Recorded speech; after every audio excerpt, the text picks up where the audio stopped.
It's now 4 o'clock. I will call the meeting of the Waxahachie Independent School District Board of Trustees to order. We let the record show that 6 trustees are in attendance, and this meeting has been duly called, and notice this meeting has been duly posted for time and manner required by law. First item on our agenda will be the board workshop and discussion regarding the development of the 2023-2024 WISD district budget. Mr. Calden. Thank you, Mr. President. Good afternoon, board and Dr. Hollingsworth. This is our favorite time of year, right? We're talking budget. It seems really early, but you know, budget doesn't come together overnight, and we started last year about this time, and right after spring break in March, and it takes all the way till roughly the first part of August for us to get everything pulled together. So we're going to kind of work through roughly the same agenda that we saw last year. So we'll talk a little bit about fund balance, and then expectations of state revenue, and then just kind of some basic mechanics as it comes to revenue expenditures. Instructional changes are going to be really light this year because we're in the middle of legislative session, so there'll be a bunch of little Easter eggs that'll come out of Austin that we're not fully aware of at this point. But that's kind of a general placeholder, and then there's an exercise that we'll go through as we start talking budget expectations and priorities at the end of this presentation. So with that, let's talk fund balance. We talked a little bit last year about what it is, what it isn't. Just kind of a quick reminder, fund balance, it's operational surplus. So any year that we've had funds that were not expended, they roll into fund balance. It carries forward year over year, and it helps us do those large one-time things such as building improvements. We've used fund balance in a healthy manner for the last couple of years, doing some big capital items. You'll remember the flooring replacements that we did over at Shackelford, at Marvin, and at Turner last year specifically. Those came out of fund balance. And so having a healthy fund balance is one way that we're able to go in and do those things without having to ask the public for to approve a bond, which would have additional interest on top of just doing those projects. So it's always good to have a good healthy fund balance. Fund balance also gives us financial flexibility. One of the mechanisms the state can use, not that they're going to use this year, but in a lean budget year, a mechanism the state can use would be to delay that August payment to September 1 so that it's in a different fiscal year for state budget purposes. Well, we still have to get payroll out in August, and so having that fund balance and that fiscal flexibility is really key to keeping district operations ongoing. Fund balance is not generally viewed as a slush fund or a pot in which we can just continuously take from. It's not a good idea to use fund balance for recurring expenditures such as salaries. That is a recurring cost, and fund balance is not necessarily going to be plentiful enough if you're using it for those instead of putting funds into it. It's not a fund to be utilized without replenishment, and it's not necessarily a fund that needs to have maximum constraints put against it. So there's not necessarily an upper limit into what fund balance can have. That's a reasonable expectation by a community and a board. There's also, on the other end of that, there is a general floor that we would expect fund balance to have, and that's roughly about 25% or 3 months worth of operating expenditures from the general fund perspective. As a minor note, you may remember the auditor giving us that presentation in January. We're a little bit under. We're about 23% of operational expenditures.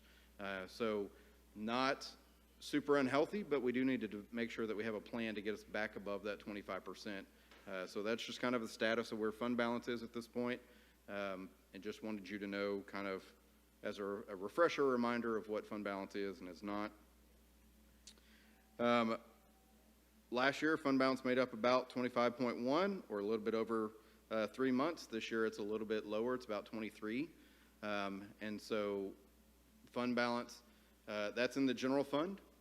In the INS fund, fund balance, again, no formal minimum or maximum exist in the INS fund, and that was what we used to pull off our 2021 refinancing of debt to save taxpayers about $9 million in interest cost.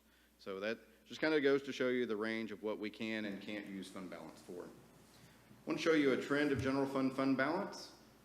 It reached a peak over the last 5 years of the 2018-19 school year, and then those 2 red bars kind of generally show you the COVID years. The onset of COVID right around spring break of 20 through generally the end of last or the 21 fiscal year, we're still dealing with the effects of COVID. Our enrollment and attendance have not been, enrollment has not been what the demographers projected, and our attendance has not been historically what it was before COVID. So we're still in the 94-ish% range. Last year, attendance was roughly 92%, over 92.7, I believe, district-wide. There was a hold harmless last year, so that did not impact us near as much funding-wise or fund balance, but this year there's not a hold harmless. We have picked up steam. It's about 94.25 district-wide for attendance rate at this point, but we projected 95%.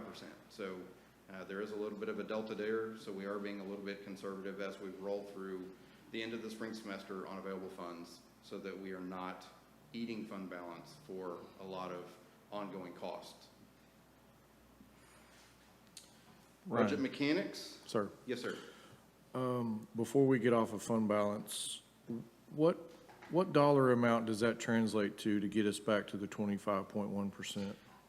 It's going to be somewhere between about 1.5 and $2 million.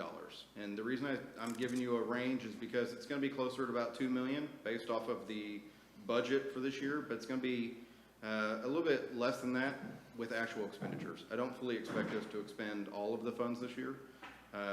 Even with some of our cost increase that we've been incurring with transportation and maintenance and some other departments, we did have some funds built in to try to replenish fund balance and add some funds to it. One example is a budgeted 100% of employee benefits, knowing full well we don't have 100% take health insurance, as an example. So there are some funds in there that we are using as kind of a stabilization fund. So I do expect it to be less than $2 million, but $2 million is where I would love. That'd be a nice safe to get us there. But the other side of that coin is, district operations have to go on as well. And so just flat earmarking $2 million is $2 million less of teachers and the ability to be competitive with keeping staff and meeting all the other needs. So it's a fund balancing act. Can we pinpoint maybe not one single event, but I know the land purchase had something to do with that. Are there any other events that we can pinpoint as to why we dropped below so much?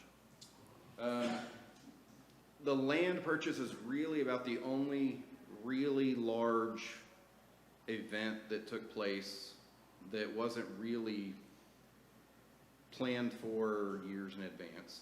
Staffing is really an ongoing kind of ratio. Like we generally are looking at 20 to 22 to 1 in a classroom at elementary. Generally looking 25 to 30 in a class at secondary. So those, generally hold forth year over year. Some years, just because of the way some classes lay, we may be closer to 23 at secondary, and we may be closer to, 17 or 18 at an elementary class. But generally, it's not the kind of thing where we can combine a bunch of classrooms and get rid of a bunch of teaching staff. So staffing generally will take care of itself, especially at a campus level. One of the other big aspects of it, though, is when we are budgeting state revenue based off of enrollment and attendance, and we don't miss, or we don't hit either one of those, that has a significant impact. But when we don't hit both of them at the same time, that has a real impact. And so those are the things that we're having to dial back our expectations of ADA just from COVID, because what we've learned is that while we think it's unrealistic that we're going to add 900 kids this year, we're going to add 850 kids, which, okay, that's close enough. We can make that work. But when they don't come 95% of the time, they come 90, insert another number, 93 and a half, 94 and a half. Well, that has a long-term effect as you start running through that formula of how big of a variance can we absorb as a district and still make the budget work. Interesting note on attendance. So I had a conversation with the lady who was cleaning my teeth at the dentist here in town. Mm-hmm. She told me that before COVID, they would have about 80 to 90 appointments from school-age kids during the week. She said now they have to staff for over 200 appointments. And she said, we always offer that it needs to happen. Hey, would you like an early morning? We can do right after school. Oh, no. Just do it whenever. And it was just, it hit me like a ton of bricks. I was like, it is just a shift. And I hear it from all my colleagues too, from other districts who are struggling with the same thing. But it is just this complete shift in attitude about, I can just do it whenever. I don't have to go after school. And it's just a crazy change.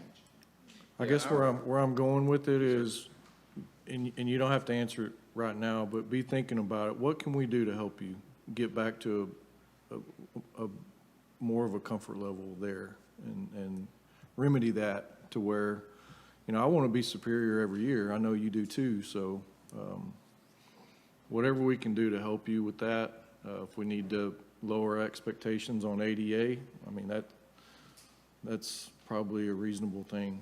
That, like Dr. H said, the culture has changed and we have to adapt to it. And if we have to tighten our belt to get back closer to that 25, then you have my support, for one. I appreciate the comment. I will say, hold tight. We got about 25 more slides, and then we'll start talking about our enrollment and ADA expectations for next year, and you may be a little bit disappointed with that number, because Right. I'm trying to build in conservatism so that we don't have to take drastic measures, and not that anything that you said indicated a drastic measure. I'm trying to do it through little things that I can control so that we can get on the right path, so we're not having to make wholesale, fire sale changes, if you will, that will be super impactful. But thank you for the comment. All right, just as a reminder, when it comes to revenue, we have three different sources. We have local, state, and federal. Federal, as we're in the general fund, is really not a large player. It's $2 million, give or take. It's roughly a static number, and that's from our SHARS reimbursement, our Medicaid services that we're providing to students who are Medicaid eligible, that we get reimbursed for. It's not one of the numbers that's going to vary wildly. It may go up to $2,100,000 next year, but there are not a lot of staffing decisions being made off of the federal funds that are in our general fund. That's not the same in every district. If you go out to some in East Texas, they have a lot of federal forest land, or they have the Toledo Bend Reservoir out there, and some of those districts get 80% of their funding for the general fund from the federal government as a federal award based off of those properties being in their district. We're not one of those, so, there's not going to be wild swings in federal funding in the general fund, was my point. Local, it's what you think it is. It's property taxes, athletic gate receipts. Again, athletic gate receipts, we'll call them about $500,000 a year. We're not making a bunch of hiring decisions off of athletic gate receipts. When we exceed our athletic gate receipt budget, it gives us a little bit of extra cushion to go and do extra projects around the district, not necessarily athletics related. Investment earnings have been a wonderful surprise this year, as that rate has gone way up from the Fed rate increases. We have started seeing significant investment earning returns. As a reminder, we are not allowed to play in the market. We are not allowed to incur real investment returns. We're talking FDIC insured and federally backed interest rates, CDs, those kind of investments. So it is a lot healthier than it has been in years past, but it is still not wildly 20% market returns or any of that fun stuff. Facility rentals, they happen frequently, but they're not really a gigantic driver of staffing decisions or available funds, tuition from other districts, et cetera, et cetera. The main state is really ADA-based funding, and that's our big thing, number of students times how often they attend, and that gives us that ADA funding. So that's why we have numerous conversations about why attendance is important and why us hitting those expected enrollment numbers are so important, because that's really the only driver of state revenue from the general fund perspective. I will say among school people, and I think Ryan would agree, among business and school business people as well, there is a lot of talk and there's a big question mark surrounding that second bullet regarding state funding, because there is so much money available down in Austin. And we don't know, obviously, where the state will go relative to vouchers. That's all the big talk right now.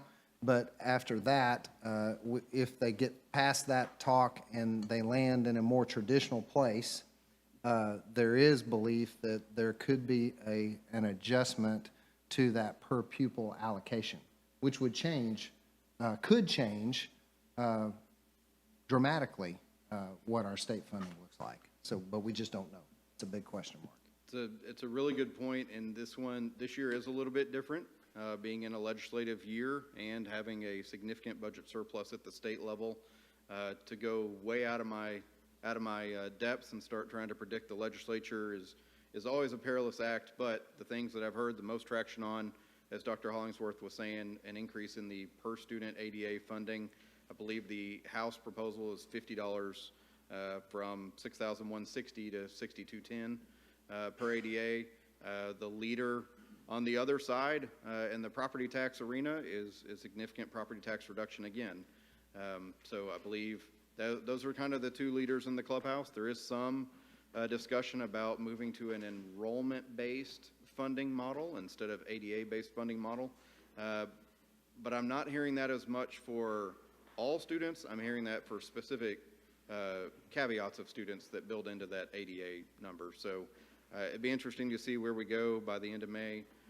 But those are kind of what we're hearing right now. But so that we're all on the same page, we are building a budget right now based off of what we know, not what we expect. So we're not building in any basic allotment adjustments from the state. We're not building in golden penny adjustments from the state. We're not building in enrollment-based funding because none of that's in law right now. We're going off of what we know, and then we'll adjust to what the state adopts as they approve these things going forward. So it should be noted on here, and there's not a big old asterisk, but this could change significantly by the time we hold workshop number 2 in May, depending on what legislative action has been taken by the state. It could also change double asterisk significantly by August when we know the state should be done, barring any special sessions, should be done enough time for us to have our budget workshop for August. So everything that is said here about next year could absolutely change, and I will acknowledge that on the front end. Just to give you a general idea of general fund, again, federal really doesn't make up a lot of the general fund. It's about 2%. The most significant change that we have seen, though, is local has gone from about 50-50 when House Bill 3 was introduced back in 2019, or I guess signed into law. We're about 50-50 local state, and now we're about 65-ish% local and about 32% state. So that is indicative right there of the rising property values in our district, whether they be just from straight valuations or they be from property enhancements or developments in our properties. So that's why you're seeing a significantly smaller amount of state revenue, is because based off the funding model, we're driving a significant majority of our revenue, 2/3 of it, from the local sources, which, as we just talked about, is mostly property taxes. Give you a general idea of where we go with property taxes. We expect certified estimates from the appraisal district April 30th. That'll be here in about 5 weeks.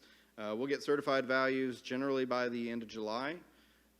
This is what makes it so difficult to give you a whole lot of accuracy until we get into those summer months about how many funds, how much money will be available, either for new positions or for increases or budget increases, whatever it may happen to be, because we are not really locking in that local value, that local revenue that's driving 66% of our budget until the very end of July. We'll submit our values to the state, to TEA, who will determine what our maximum compressed rate is, and then we have traditionally assumed a 99% annual collection rate. That has been coming down a little bit. It is still above 99%, but our annual collection rate has been above, or is coming down from where it used to be. It was hugging 100% or even a little bit over in some years. The reason we're using 99 is we have a significant amount of our valuation that is tied up into residential, and residential generally is going to have that mortgage that is backing it, and so there's going to be that escrow that's going to go in and ensure those property taxes are paid. It's not to say that everybody has an escrow. It's not to say that all residential are going to pay that way, but that's generally what we've seen is higher residential values or in districts with higher percentage of residential values as part of their taxable values generally have the escrow behind it and generally get those taxes paid roughly by December of every year, but sometimes in January, and that's perfectly fine for cash flow purposes. Other local revenue items, we're generally going to roll with SALLY, which is my little acronym for same as last year. If we know of things that are going to be significantly different, like investment earnings, we may bump up investment earnings. Last year, we budgeted $100,000 for investment earnings. For a while there, we were earning about $60,000 a month in investment earnings. We'll probably increase it next year, maybe to $200,000, maybe to $300,000. The point is, in that, I don't want to go up to where investment earnings really are, because when that rate fluctuates and goes back down, now we're making personnel decisions off of that rate. So I'd like to leave it a little bit of a cushion if we can, not get right up to actual investment earnings, but be more reflective of available funds district-wide so that we can do some things throughout the district. We are more likely to reduce a budgeted amount than increase it without significant compelling evidence. Generally to go back and say, when we talk about athletic revenues, you're more likely to see me reduce them in anticipation of us just having a terrible athletic gate receipt year, as you're more likely to see that than you are me going there and increase them wildly, because if we don't meet that for whatever reason, let's pretend we get off to a bad start in softball and our gate receipts aren't what we thought they were going to be, I don't want to, again, be making personnel decisions off of athletic gate receipts. We're just that's extra money that will go to fund some other district activities and improvements in the back end. Talked a little bit about property tax collection percentage. You see it's up for 21-22 above 99, but we had a couple of years, 18-19 and 2021, that were hovering right around 99%. So on average, it is coming down a little bit from where it was over the previous 5 years average combined, but it's not concerning. We're still above 99% as an average, so that's kind of why we use 99% as our target. I do find it interesting. I know in public accounting world, this is not a trend that I would be unfamiliar with, because you would have taxpayers that would, in the 2018 calendar year, would most likely do itemized deductions. So they'd pay their property taxes in January of one year, pay them again in December of that same year, so that they could afford that itemization on their federal income tax, which means you would see a reduction the next calendar year because there's not taxes to pay that next year. So it's it's interesting to see the cycle here. I don't know that that's really it, because the federal changes in federal tax law. But anyway, it's kind of a familiar trend. So there you go. There's a random soapbox musing. Let's get back to it and on tax. Sorry. An operational history of M&O and INS tax rates, you will see that that M&O tax rate has come down from $1.17 most recently in 2018-19. This year it was a little under 94, or a little over 94.25 cents on the M&O side. So that's a fairly significant reduction. That's about 25 cents on the M&O side. The INS side is held steady at the 0.3839 since the 2015 fiscal year, I believe, when we issued the $125 million in bonds for the Waxahachie High School project. This reduction is off of the House Bill 3 and Senate Bill 2 requirements from 2019 with the property tax compression. And so we do expect more of that going forward, with both chambers of the Texas legislature producing some sort of property tax reduction requirement and allocating some budgeted funds for it. So we do expect that 94 to continue to go down once we get that legislation from the state. Conversely, and this is shown in billions of dollars, so that's why those numbers on the side are a little bit small. But as we all know, our freeze-adjusted taxable values have been going up significantly recently. So that was about $3.5 billion in 2017 of freeze-adjusted taxable, and it was just under $7 billion this past year. So in a 6-year span, that's almost a doubling in freeze-adjusted taxable values. And so that is what's driving that. You would see this with the explosive growth in town and all of the homes, all the new residences and the residents, but this is also what's driving that property tax reduction on the M&O side. If you put that last chart with the explosive taxable values with this one, the enrollment trend, you would see exactly what we would expect. So we've seen a significant increase in the number of enrolled students in the district, going from about 8,100 students in 2015-16 to almost 11,000 this year. We expect it to increase for the next 2 fiscal years, well, really for the next 10 or so fiscal years, but to get up to about 11,700 by the time we're at the 24-25 school year. So Mr. Rogers, we were talking a little bit earlier about conservatism. The demographer is expecting, as you can kind of see on here, about 300 kids for next year, and so I'm going to budget about 225, 250. And so I'm trying to build in some conservatism. I hope that it's more than 250. That gives me a much better problem on the backside, but if not, then that's kind of the steps we're taking for some of that conservatism. Also wanted to kind of show you where state revenue has been. You see that we kind of went along with minor increases between 2013-14 and 2018-19. Then the 2019-20, that spike right there is House Bill 3. So those were the additional funds that were provided with the House Bill 3 legislation. That did increase for 2 years, for 1920 and 2021. But then as tax rate compression started coming into play, you see a significant decrease. If I had another chart in here, you would see a corresponding increase in the amount of our budget that's made up with local revenues. The red line is just to show you that our WADA, or weighted average daily attendance, has also been increasing during that period, which the old convention would be as your average daily attendance or weighted average daily attendance in this case goes up, you would see additional state revenue, but that's not the current funding model that we have in place. It's more driven off of property values and where those funds are derived from instead of being driven off of students in attendance. All right, this one, I was very proud of myself for being able to get a readable caption from a multi-tabbed, multi-lined Excel spreadsheet. So this may mean more to me than you, but wanted to show you you'll see the House Bill 3, House Bill 1525, and then Senate Bill 1, and then you'll see 2223 law continued. So 2324, if you look at the very top line, the refined average daily attendance, you'll see that we're anticipating about a 250 or so student increase in average daily attendance from the SB1 column, the 22-23 fiscal year, to the 22-23 law continued, or 23-24 fiscal year. So it's not a significant increase in the number of students that we're talking. We're talking roughly conservative 250. But if you'll go down to the bottom chart under there and look at the very last number, you'll see that expected total revenue, this is local and state, is going to go up about $2,500,000. But if you follow that column over one more and look at the increase for the 24-25 student, just playing with it right now, just a wild lucky guess, is I'm going from 10,518 to 10,918. That's 400 student increase. But go to the very bottom column and look at what that does.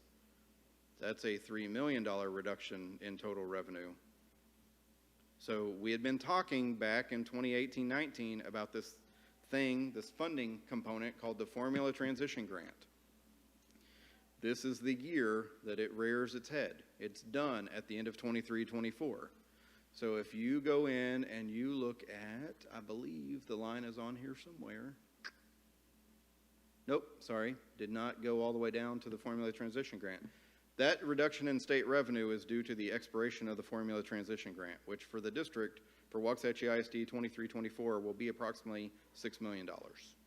And so when you see a significant increase in the number of students and a significant decrease in the number of total local and state revenue dollars, that is from the expiration of the Formula Transition Grant. One thing that I would also draw your attention to, if you look up, so that $1,747,308, if you look up 3 lines from it, you'll see that in the 24-25 school year, our recapture, the money that we will be sending to the state, is roughly estimated right now to be $1.15 million. I know that says 1.16, but 1.15. go over one column. Next year, we're looking at sending approximately $940,000 to the state in recapture. So this is, we're venturing really close into that recapture. That $500,000, that's an old estimate from when I first started doing this template. I don't anticipate it being $500,000 this year, but we're very close to straddling that line for recapture. I don't believe we're going to get anywhere close to 500. I think it'd be about 100,000 that we may have to send back to the state. But it's significant to go from almost nothing to about $1 million in 1 year. And this was with assuming about 7% taxable value growth from property values, which last year, if you do not factor in the increased homestead exemption, was 35%. So I don't think 7 is unrealistic in terms of a property value growth number for us to be using on this table. So there's my point in putting all this on the table is to say I'm a little conflicted about what exactly to go with for available revenues for next year, because yes, I can say we've got $2.5 million available, but not knowing what we're getting from the legislature at this point for school funding, I can also see a $3 million drop in total overall available funds the following year.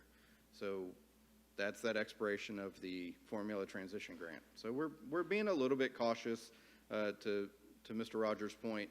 We're being a little bit cautious right now as we start to project students, attendance, and revenue available. We don't want to get into a point where we are actually going to realize reduced funds and have to make some really tough decisions for that 24-25 school year. Way too early projections. Again, this is kind of based off of not knowing exactly what our funding model is going to be from the legislature, but about 10,550 ADA, or increase of about 250 from the current year. We're looking at about a 94.7% attendance rate based off what the demographer would expect our enrollment to be next year. Their expectations 11,145. 94.7 is a lot closer to what our attendance rate has been. This year, it's a little bit higher than what our attendance is, but we do expect our attendance to pick up for the remainder of March and April and May as we kind of get further away from cold and flu season. So 94.7 is not out of the realm of possibility. That 250, though, is, I don't know if this is the right way of saying it. It's kind of a sandbagging guess at what we think ADA is going to be next year, because we don't want to be super wrong. We don't want to go in and say 400, 450, and it ended up at 250, because that will give us less state revenue than we're anticipating, and we're making decisions off of that. Talk a little bit about student attendance rate. 1920, you can throw that one out. I needed it for continuity, but 1920 had a full hold harmless from the state, so that's up there at 98-something%. That's not realistic for Waxahachie ISD. It hasn't been realistic in the 10 years that I've been here. 17-18, you see we're a little bit north of 95%. 18-19, still a little bit north, but then 2021 and since forth, we have been under 95%. So that is the ballpark, the arena that we are working with, 95-ish%. I do hope and anticipate that we will be closer to 95 by the end of this fiscal year. I would love for us to be north of 95. Every 1% is roughly $1 million. So the higher up over 95 we can get, not only does it make a difference financially, but it makes a difference for students from an educational perspective as well. So that's our goal, is to try to beat 95%, but we are going to run the budget off of 95%. Give you a general idea of where we've been ADA-wise. As you see, back 16-17, we were pretty close. 17-18, we missed it by about 150. Since 17-18, we've been pretty close with getting our ADA projected and actual until you start getting to those COVID years. 21-22, again, we're going to miss it by a little bit, I believe, because we did not have the expected enrollment, and our ADA is, I believe, going to be a little bit short of the 95. 22-23, this is where we're looking 10,260 and then 10,518. I don't have numbers for this year at this point. We won't have ADA calculated until June when we factor all of the 6 weeks together, but you're seeing roughly about a 250 or so student increase for 23-24 from an ADA perspective. Ryan, I want to add in here for the board, and y'all probably already know this, but about 46 out of the 50 states do funding of schools by enrollment versus by attendance. The theory is that districts will not work on attendance if they're not funded accordingly. And that's completely false. I mean, because we're already held accountable for students' academic performance. So you don't need to hold me accountable twice. Hold me accountable for academic performance, and we know that for you to be here, for us to teach you, you got to be here. But that's one of those things that anytime we have that opportunity, I will tell you that I do let our representatives know that that is a change we'd love to see happen, because that would be much more stable, and it'd be something we could much more accurately predict is based on enrollment. Yes, ma'am. Is that argument getting any traction? Funding by enrollment? So I know that it was talked about at one point at the between the legislative years, there was an education subpanel that was put together, and they were talking about different things to do with education funding. I know it was one of the things that they had talked about, but right now, the bills that I'm seeing that are in committee or getting assigned to committee and being talked about in committee are dealing more with enrollment-based funding for certain groups, CTE, certain early education allotment. So smaller funding groups within the whole education funding arena are seeing some sort of movement or some sort of acceptance of the possibility of looking into enrollment-based funding instead of ADA. I've seen a bill filed for whole district enrollment. I haven't seen where it's been assigned to a committee at this point, so that doesn't bode well for it. It's got to get to a committee before it can get back for a vote. You know, with the incremental piece, and if they see that it works well in certain areas, it might begin to gain some traction, you know, across the board, which would be really good for us. Now, I will also fully admit, I do not sit at my computer tracking bills in the legislature. I usually let Frisco and others send us an update periodically. And so that's kind of where I'm gleaning my information. So I could have completely missed it. Maybe the bill has made it to a committee, but I haven't seen that on one of the updates. So anyway, just Ryan, full I have a disclosure. Yes, question. ma'am. Yes. I have a question along those lines. So have you seen any bills filed yet for the $8,000, raising the base to $8,000, basic allotment? I have not. Now, that's not to say they haven't been filed, but I haven't seen them at this point. I'm reading, I read about 5 different things, and I'm seeing it, but I can't tell you where. But anyway, I'll try to check into that. You are going to be way more in tune with it than I am, because like I say, I'm hitting the highlights when I get them from TASBO or I get them from Frisco or somebody else. The one that I keep seeing bantered about most right now is the $50 increase in the basic allotment per ADA. But you know, if we're being really honest, that's not even keeping up with inflation. So, but that's the one I've seen most recently and most advanced and having committee hearings on. I haven't seen one about 8,000. No, ma'am. All right, and then our favorite slide, because we're going to speed through it because we've already talked about it, is federal revenue is really just SHARs, and we move on. Classes expenditure, just kind of a reminder of where we go. We have generally 6 different categories that we have our expenditures in. Payroll is going to make up 85-ish% of our budget. This is a people business, and we have to have people to do the good work of educating students. Professional contracted services, that's going to include your utilities, that's going to include hiring people from the outside, your legal consultant, your auditor, any of those professional and or contracted services, and supplies, other operating costs. The 6,500 category is only used in the INS fund, and capital outlays make up a small percentage of our budget. And I just completely let the cat out of the bag on this one. Payroll make up about 80 to 85% of our budget cost. As a reminder of ratios that we were looking at last year, Waxahachie ISD, this is using tapered data, and other districts that look like us in terms of proximity to a metropolitan area, enrollment size, along with their economically disadvantaged numbers. But you'll see Waxahachie ISD is not the lowest in terms of students per teacher, but Georgetown has that title from us. But you will see that we are significantly lower than most of the other districts.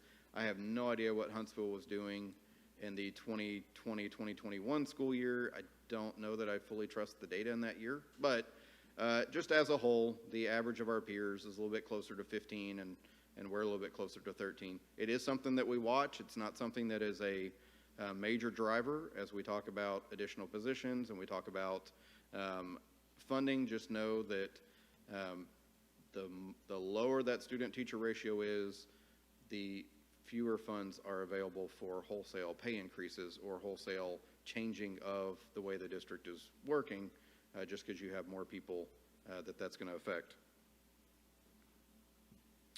Structural changes, we talked a little bit about this at the very beginning. Right now, this is a big old question mark because we're not exactly sure what the legislature is going to change or mandate for us. We talked also about this is going to be the final year of that formula transition grant. So that is $6 million that is going to have an impact on us. We just got to figure out how big and how prolonged is that impact going to be. This is also the final year of our ESSER 3 funds being available. So I do anticipate that we will fully expend those, but there may be some programs or some worthy expenditures that come out of the way we're doing ESSER 3 right now that we may look at continuing as part of the 24-25 fiscal budget. So those are all things that we will be looking into as we go through 23-24.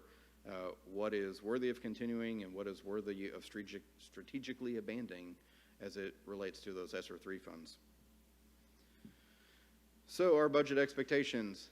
Again, we're looking up about 250 ADA for next year. Property values, right now, there's no science to this 10%. It's just a straight up guess. We are already at the property tax floor in terms of that required M&O rate that we send to TEA. So whatever that movement is in that floor is what I expect our M&O rate to go with also. So if it goes down 5% more, I expect our M&O rate to go down 5% more. That property value number, anything north of 4% is really not going to have an impact on tax rate compression. So 10% I thought was a decent stab at it. It may still be really low, but honestly at this point at the M&O tax rate floor, it really doesn't matter. Student attendance to return close to 95%. Like I say, surpassing 95% would be great, but that's not something that we're going to really budget. We're going to budget at 95 or maybe even a little bit less for that conservatism.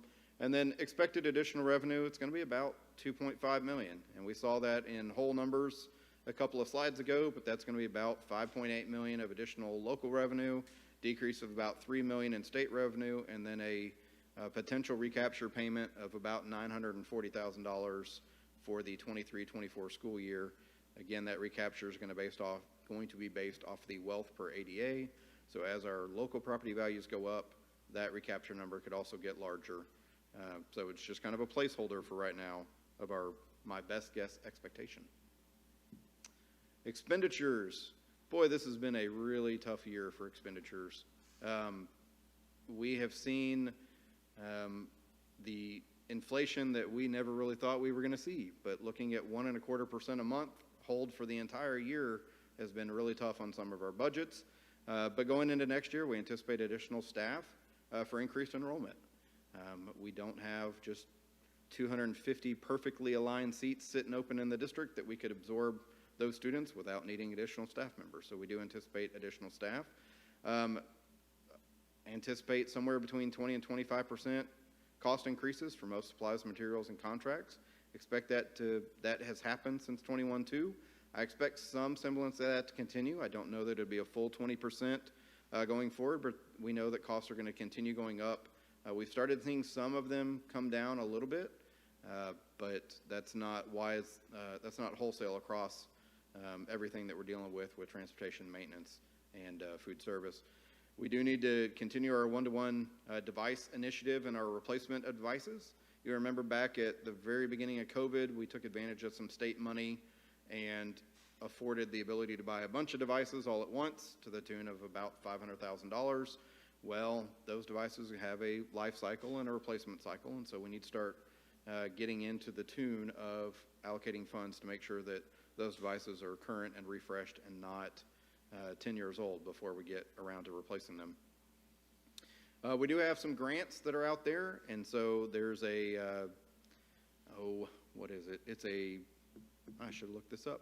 It's a teacher pathway grant. I don't remember the real name of it, but where we will start employing some student teachers in our campuses and kind of helping them. They'll get about $20,000 a year as a little stipend, as a living wage, if you will, getting them through student teaching. And so we have been funded for 3 of those for next year, 3 or 6, 3, I believe. And so there'll be some funds that we will have to use as a match or an in-kind for those grants going forward. At some point, we'll entertain the idea of a possible payroll increase for existing staff, because we know that they've been hit with the inflation and the cost increase in their own personal pocket. Just 1% off that would be roughly $850,000. And then as a district, remaining competitive from a staff honor and support and remaining competitive with surrounding districts, we need to look at our employee benefits and the contributions from the district. We are at $245 per month for health insurance, and we know our surrounding districts are closer to $300, some even $360.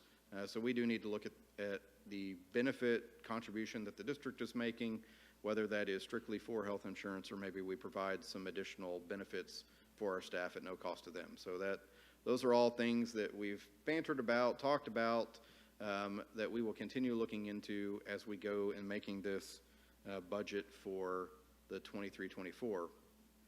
But to get with all of that,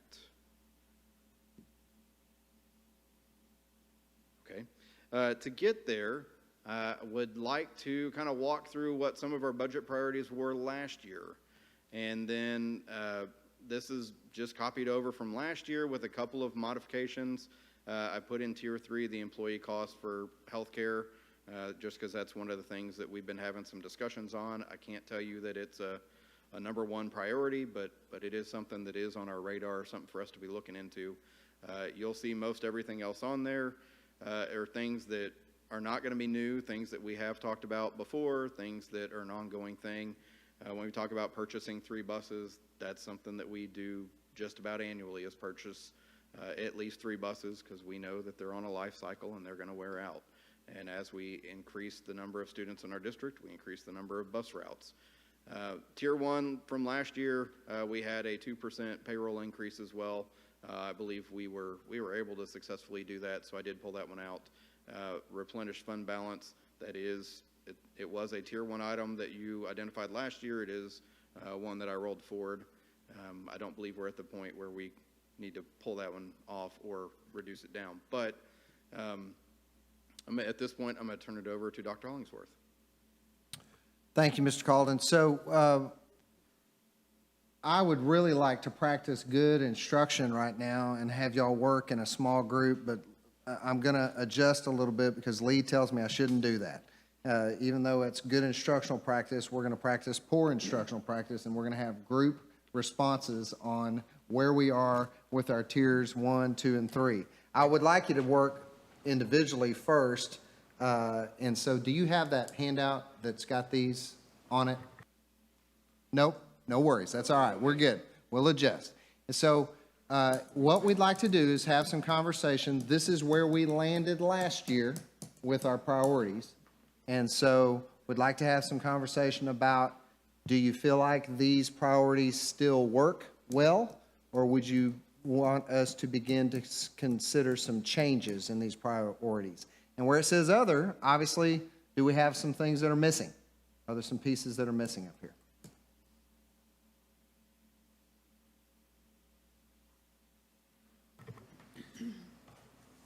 I guess I'll start.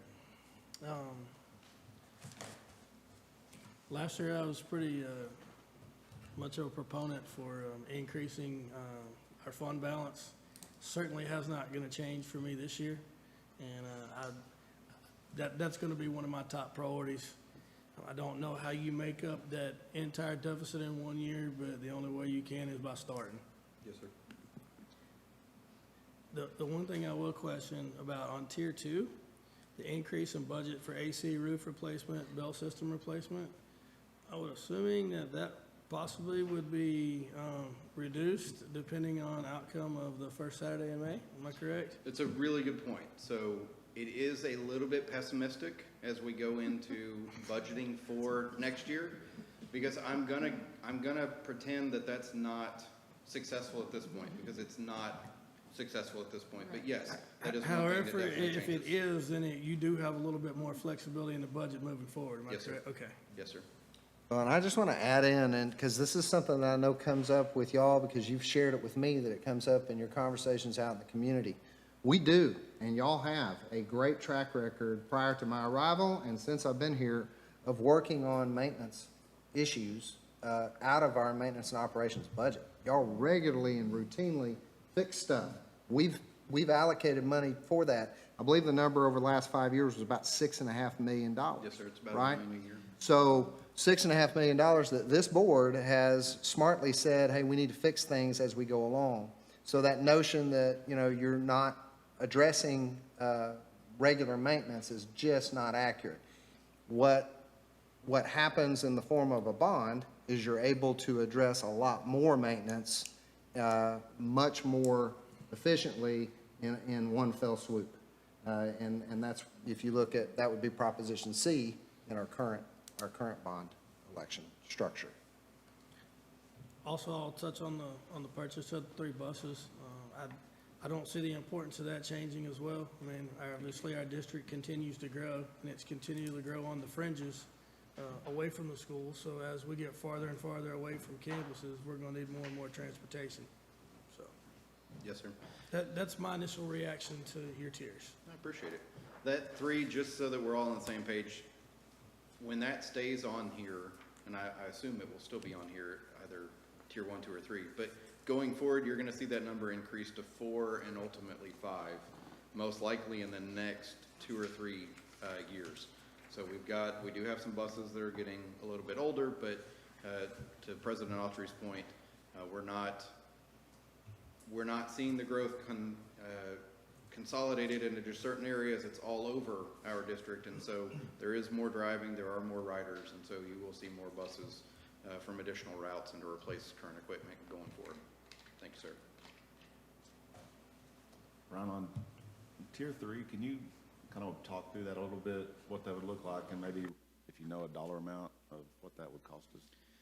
So it's a really good question out of you. I don't have a dollar amount right now because the big monkey in all of this is how many of our employees would participate. So right now it's about 52% that take our health insurance. And so if we talk about just getting on par with the health insurance contribution from other Ellis County districts, we'd be looking at $300 or north of $300 per month per employee. The question I don't know is, okay, I can figure what that is, but how many from 52% participate? What's the new number? If it's 60%, then that's a completely different budget impact than, say, it moves to 80%.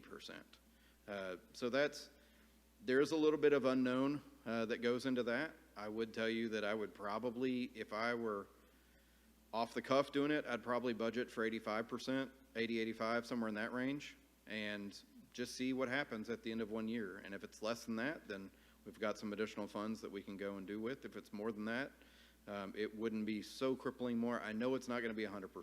There are other people that either don't believe in health insurance or have other options for health insurance, or a spouse works somewhere else with other health insurance options. I know it's not going to be 100, but I don't know the financial impact at this point. Yes, sir. $300 per employee per month.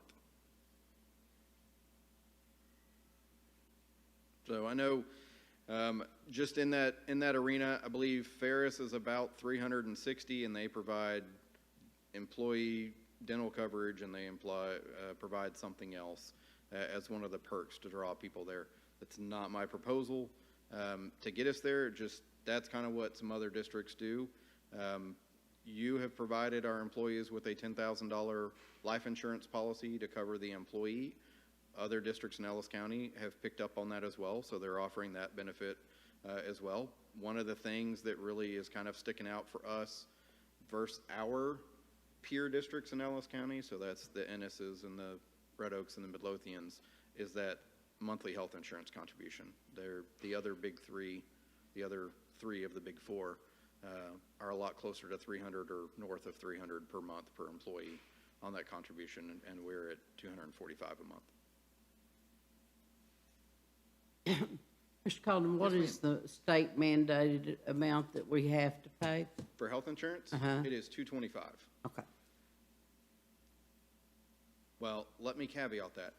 It was $225, but once the district provides any money above the $225, it's that number.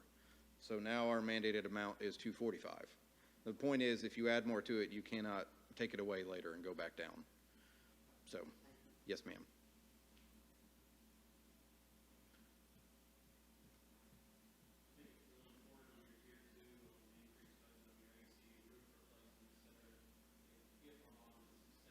Hope it is.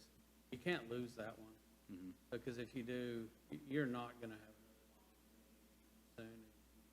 Back yourself into reoccurring costs. Yes, sir. You're blind. I No, would I'm tell not saying you- that you are. I know No, you're no, not. no. It's I a appreciate you. generalization statement that I just have to make.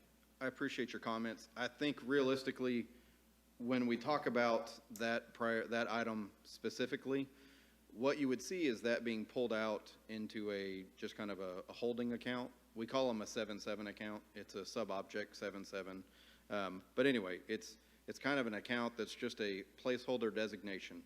And so that would most likely sit there, and then when those bond funds are exhausted, it slides right back into the general fund revenue. Well, it's a very good place to put it so you can track it, so you know what you have. Yes, sir. You can highlight it and line item it. Yep. Everybody can see it, So touch it, feel it. it would show up on, Mr. Gomez, cover your ears. It would show up on the maintenance budget as a reduction, but it's really just getting put in this side account. And then when we're done with the bond programs, then it goes back into that budget like it never really left. And that way, because you're right, if it goes away, it's not coming back anytime soon.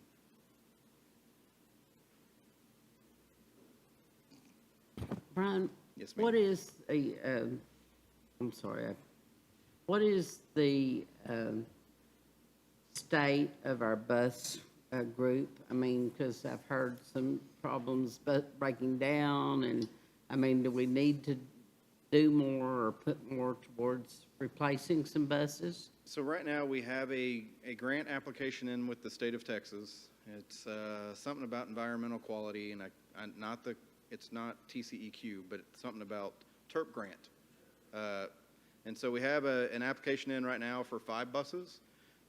So we do not have funding for it right now, but the state is trying to evaluate all of the grants that have been submitted and see if they can move some other money around to fund it. So we are hopeful that we will get funded for those 5 in addition to the buses that you approved a couple months ago. So that would be 7 within this fiscal year.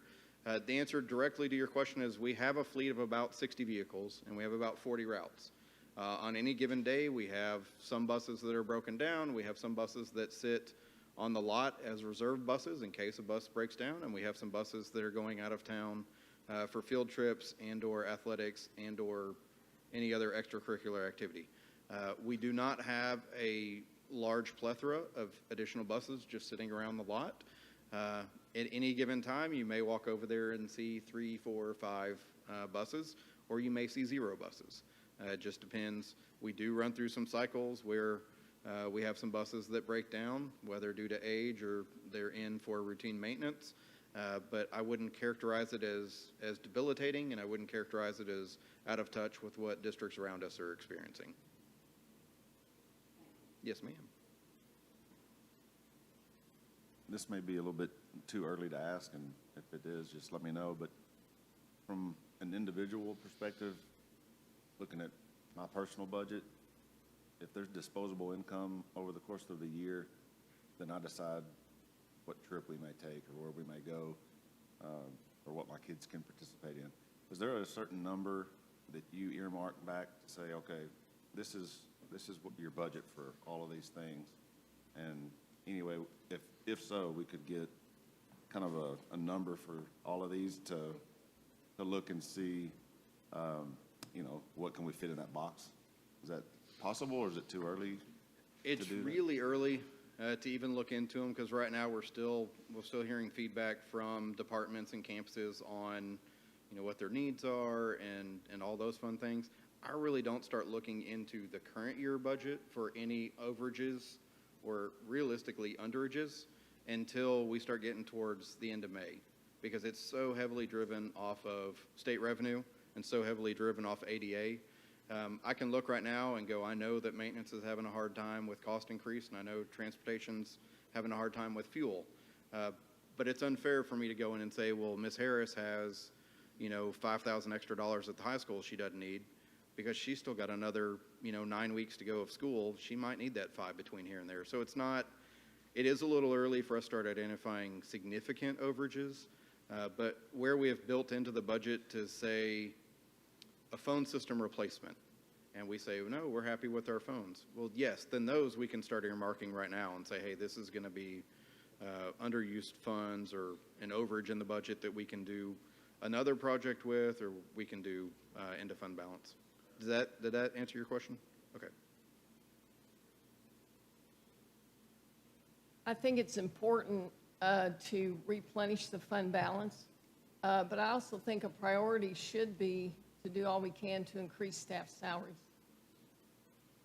Thank you. All ma'am. staff, not just teachers, but all staff.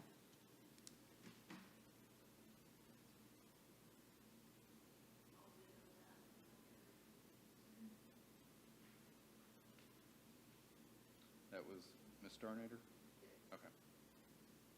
Thank you. For me, Tier 1 would not change. Simply stated, if I was to elaborate on that, I come from a government entity. I develop my own budgets. I have personnel. I have expenses similar to a school district, and obviously believe in staying competitive with salaries and paying our people. And I know we have bills to pay. But being 1.5 to 2.0 million off pace from just the minimum, it bothers me, and I can't get away from that. And I think somehow we got to get back on pace, and that's only going to happen if we commit as a board to doing something. If we say it's a Tier 1 priority, we need to make it a Tier 1 priority. And I don't want 5 or 10 years from now, the people sitting in these seats to say, man, that 2023 board, that administration, they really ran through the fund balance. And regardless of what the reasons are, it could be COVID, it could be ADA, it could be inflation, it could be the legislature, the politicians. I mean, there are always going to be reasons. But we have to commit as a board. If we say that's Tier 1, then we have to follow through with it and make that a priority. And to Judd's point, maybe some, I don't know if you would call it discretionary income, but what would be wrong with taking our investment earnings, whatever that may be? It may be zero, it may be 250, it may be $500,000, it may be 720, like you had said, averaging 60,000 a month.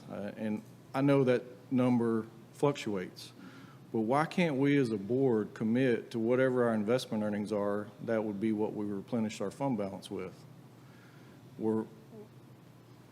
And I'm going to say this wrong, but are we really counting on that money anyway, because it does fluctuate so much as part of our income? You really never should count on that as part of your budget, because you don't know what it's going to be. So at least that would show an effort as a board that we're doing something to make an effort towards replenishing our fund balance. And like I said, whether it be 5% a month, it may be zero, but at least we're making a concerted effort to doing something in that direction. Thanks, sir.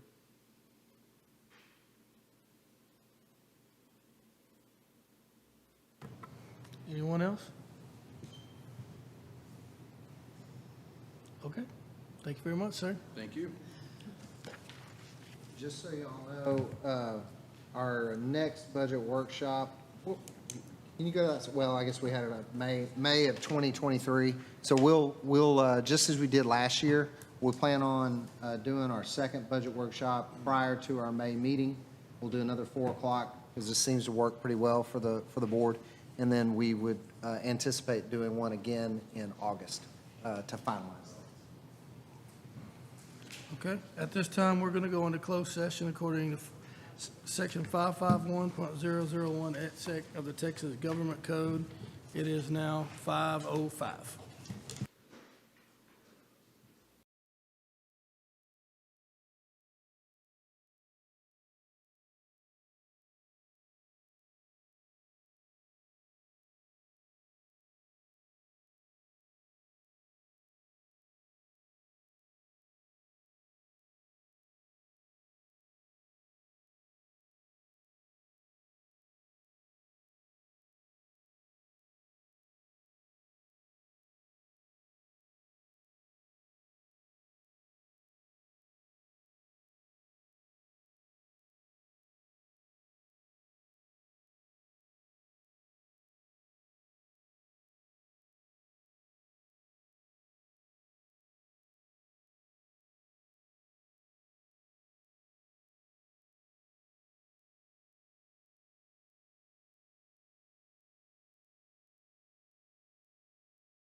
5:56, we will reconvene back into open session.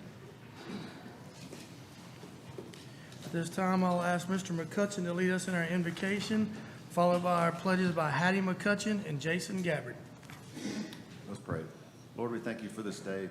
Thank you so much for all the provisions that you provide all of us. Please be with the district as we move forward, the staff and the teachers, and just help all of us to make the best decisions we can. As we approach Easter, we want to thank you for sending your son down the cross, ultimate sacrifice for us. And please be with us tonight that we make good decisions. In your name we pray. Amen. Amen.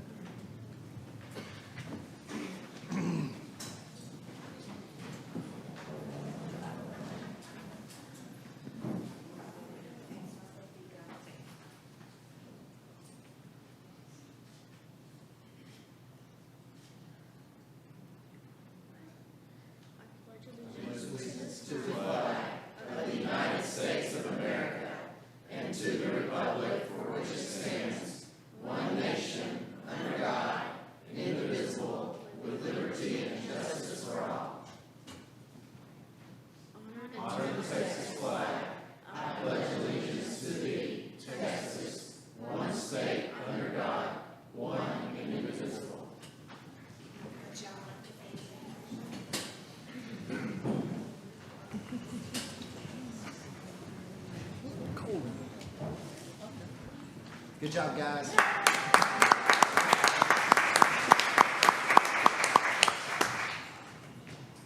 Our vision is to be a district where innovation thrives and growth is limitless. We value choices because they make us unique and are critical to learning.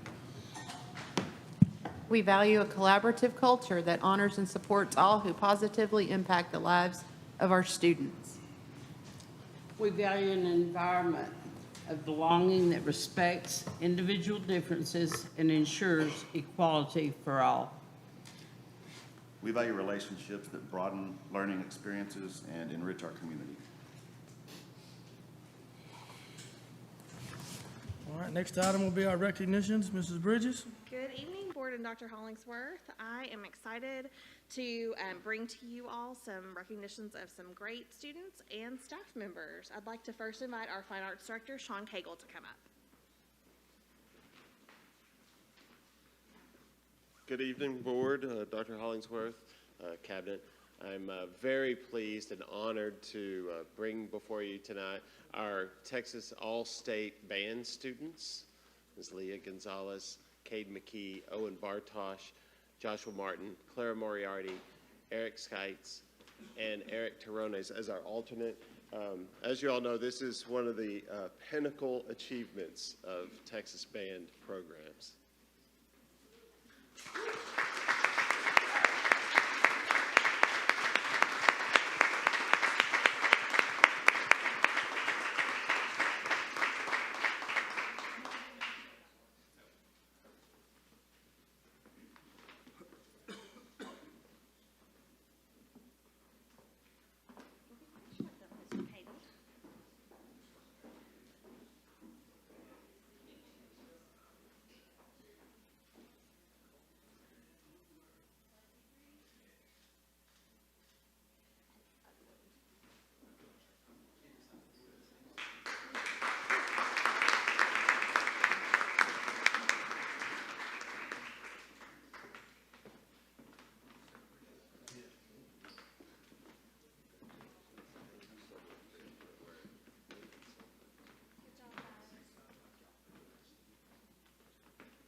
And to continue on in the accolades of our wonderful band program, as you all have heard, the Texas Bandmasters Association chose Waxahachie's band program as an exemplary program this year.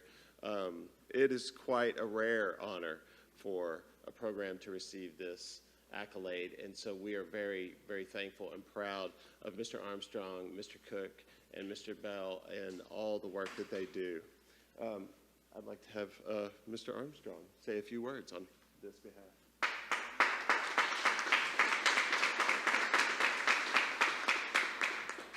Well, thank you for that. This is year 21, going into 22, and the 7 students you just saw are the backbone, as you heard Sean say.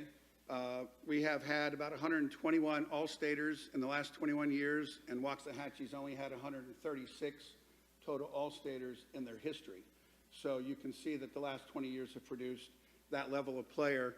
This award really, they named my name, but it's not about me. It's about the program. It's about all of the school boards that have supported us through the years, all of the administrators that have supported us through the years, all the staff that we've had, Denise Armstrong and Roman Montoya that are our color guard staff this year, Brandon Cummings and Ben Cato that are working with us this year. But you go back all 20 years, it's everybody. But even before that, it was the success of the programs that set us up to be successful. And it was not something that we set out to do. It's an award that, Greg, to put it in coach's terms, it would be Coach of the Year, is what they're saying to Rich Armstrong, Coach of the Year. But it's really the Program of the Year for what we're doing. And so we thank you for the support that you give us. We would not have what we have without all that. And so it's really the parents, school board, administrators, and faculty, and of course our fans out there that love us that I guess voted for us. So we'll take that. Thank you.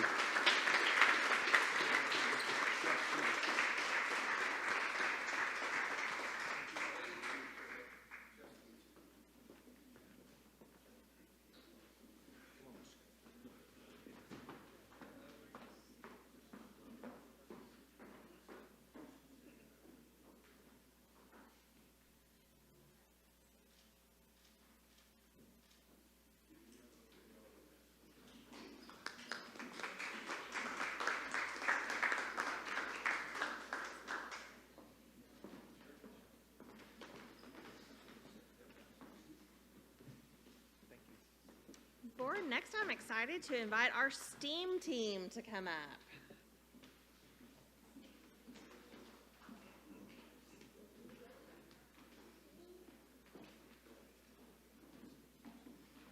Okay. Good evening, Board, Dr. Hollingsworth and Cabinet.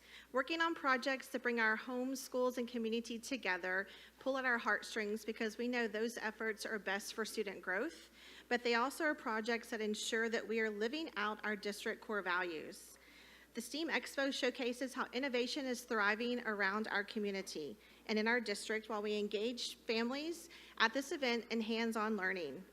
This year's Expo had the highest attendance yet, which is a direct reflection of our community supporting student learning, STEM education, and a sense of belonging to Waxahachie Independent School Districts. This event could not be possible without a group of key players. Tonight, we would like to honor our top Expo sponsors. So a couple sponsor highlights that we wanted to share was our biggest donation and our students could test the strength of the glass, and they stood on it and even got to break it with safety equipment, of course, and talked about the elements of glass and how it's made. And then also a fifth-year returning sponsor, Jacobs Engineering, brought out their 3D printing and also made a career connection with an activity that they brought. And the awesome thing that we love about Jacobs is our connection there is actually an alumni from Global High. So they have been with us since the start of the STEAM Expo, and so we would love and plan to continue that partnership with them as well. We're going to take a look at the top sponsors. The first is our top sponsor, which is Americase. This year they sponsored 3 animatronic dinosaurs, an engineering connections, career connections booth, purchased large exploration equipment that were also booths at the expo, printed posters and the sponsor banner for us.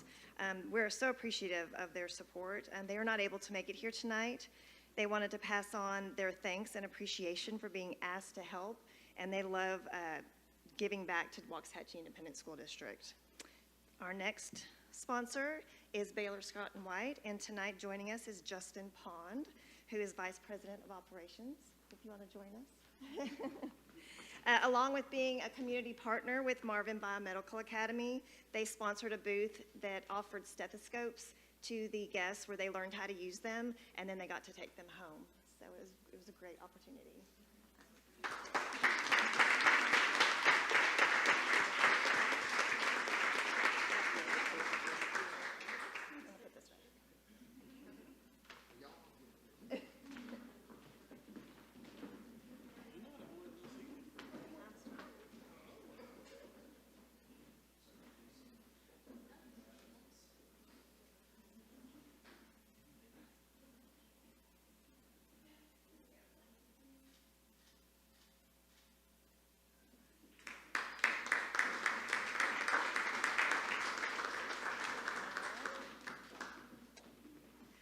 Our next sponsor was the Perot Museum, and they bring their tech truck out, which has hands-on science experiences for all of the guests. And they also could not make it, and they appreciated the invitation and thought it was an honor to be included in this recognition, and they're excited to come back and join us next year for the next expo.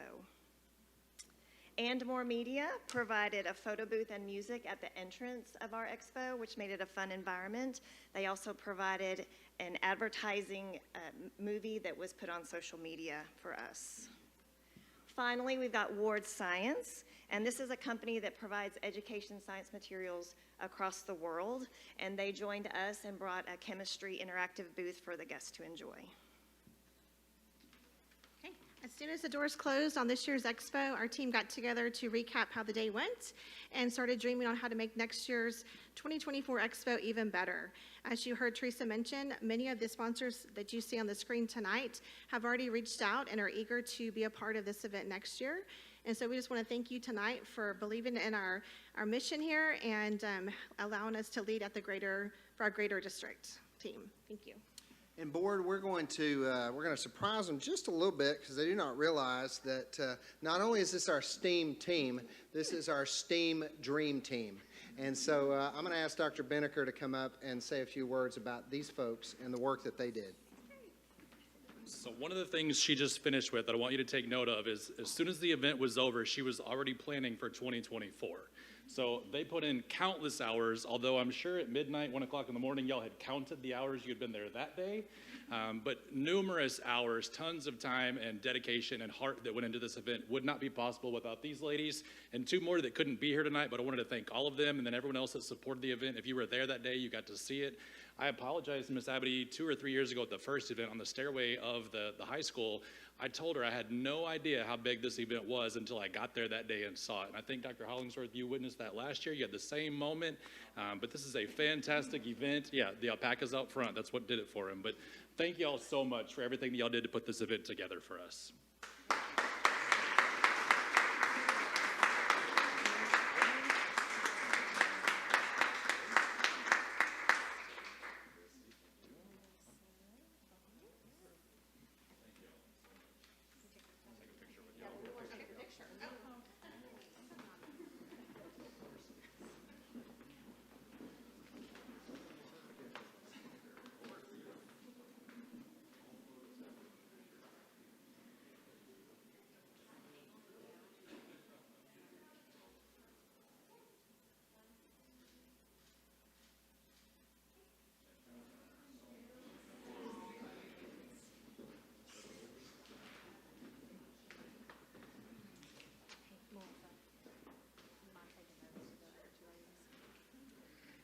Board, next I'd like to invite Brittany Griffith, principal at Felty Elementary, to come up.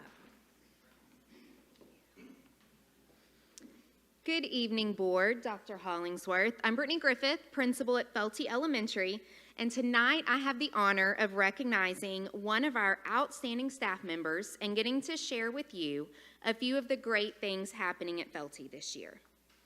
For our recognition, to know this person is to love them. Just ask any of our students and staff. Everyone will tell you he's the best, and they are right. He is vital to Felty. He does an outstanding job of keeping us safe. He's vigilant over our building, access to it, and all visitors that come on our campus. He's always stepping in and helping in all aspects that relate to the staff, student, and building safety. But beyond keeping us safe, he builds relationships with our students. They love when they see him and get to give him a fist bump or see how high they can jump to give him a high five. With some students, that's quite the competition to see who can get the highest one. He builds meaningful relationships with them, and he knows who needs the extra fist bump, who needs for him to stop and say an extra minute about how's your day going. Because of him, our students feel safe at school as well as feeling valued. So tonight, I'm honored to present the Felty Above and Beyond Award to the person who represents this and lives out going above and beyond, Officer Milton Cobb.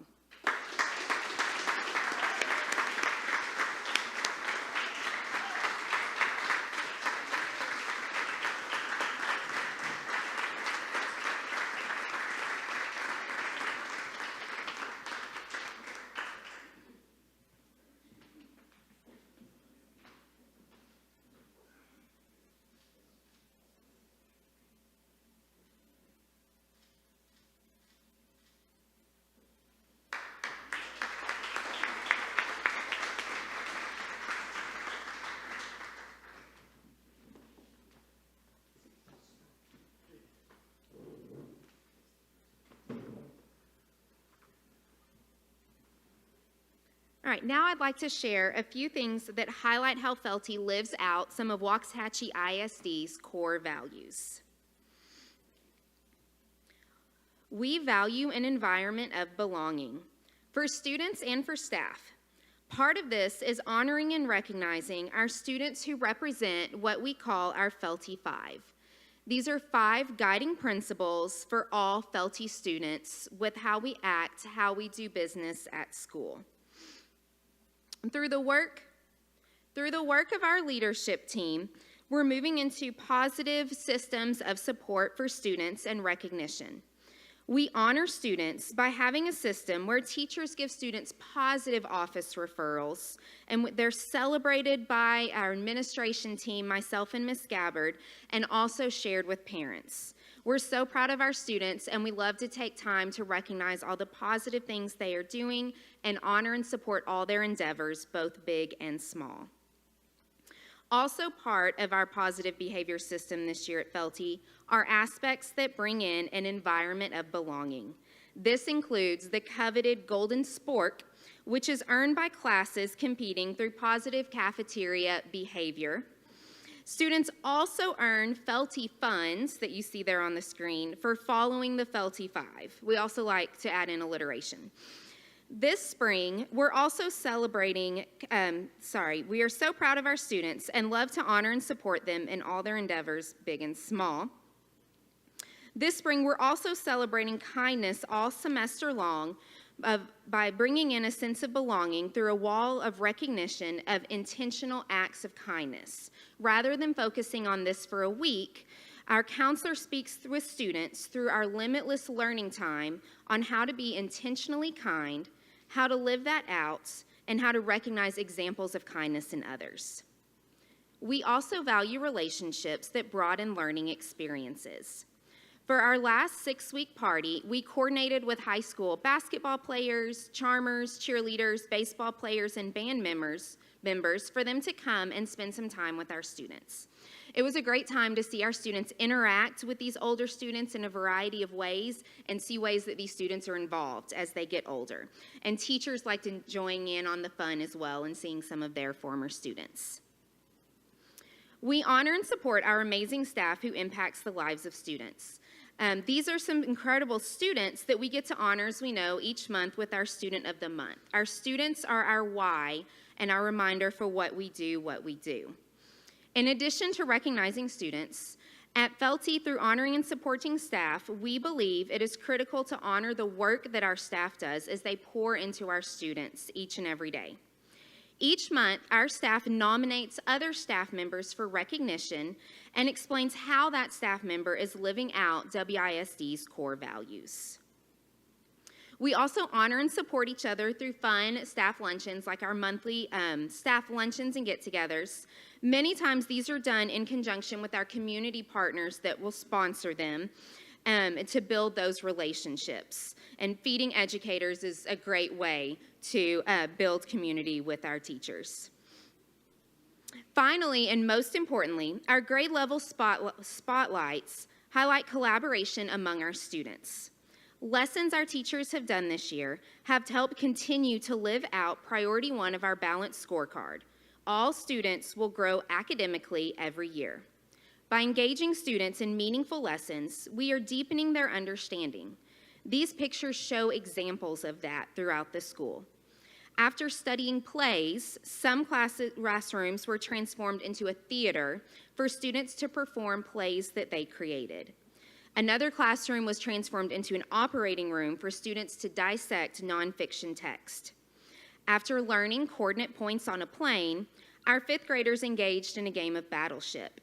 It was great to witness and fun to enjoy the competitiveness between the students as they were able to apply their learning in a fun way.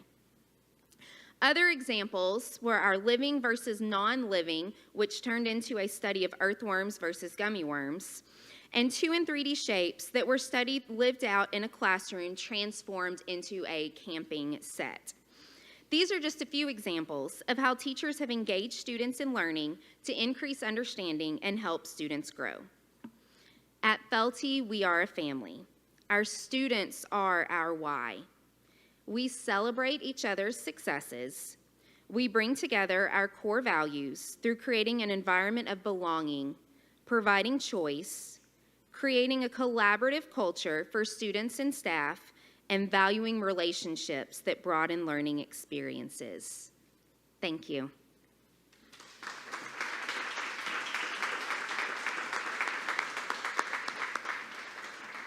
Board, finally this evening, I'd like to invite Derek Zant, principal of Findlay Junior High, to come up.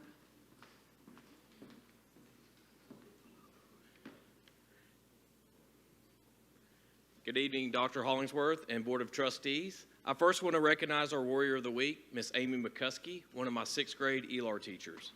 I've known and worked alongside Miss McCuskey for over 17 years, starting at Turner Middle School, moving to Cliff Middle School, and now at Findlay Junior High.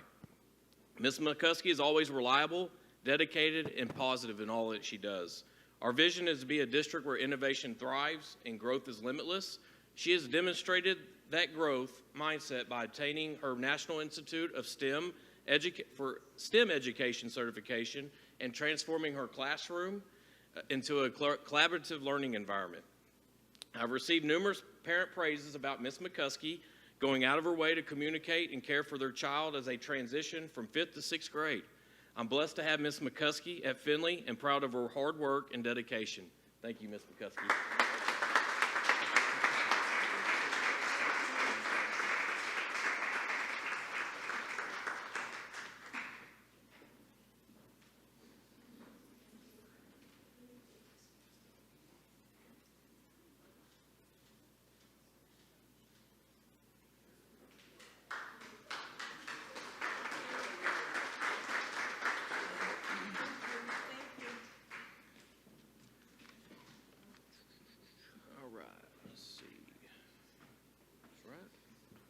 Doing this right? Okay. All right, we continue to honor our staff as much as we can at Findlay.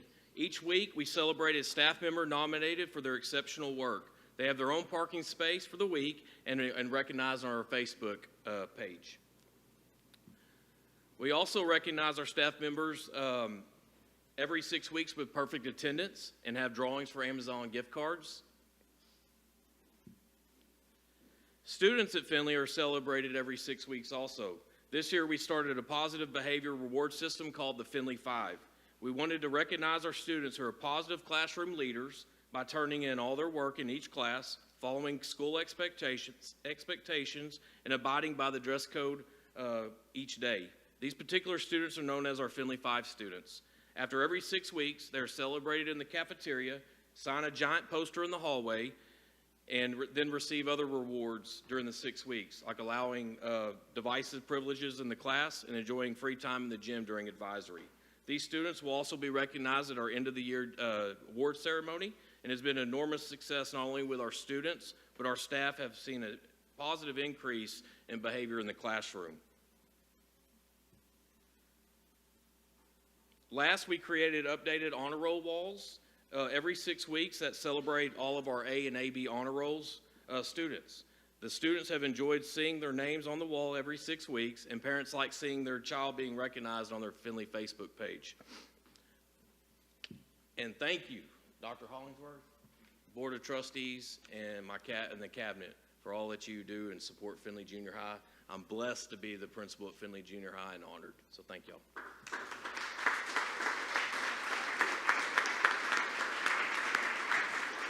Thank you, Board and Dr. Hollingsworth.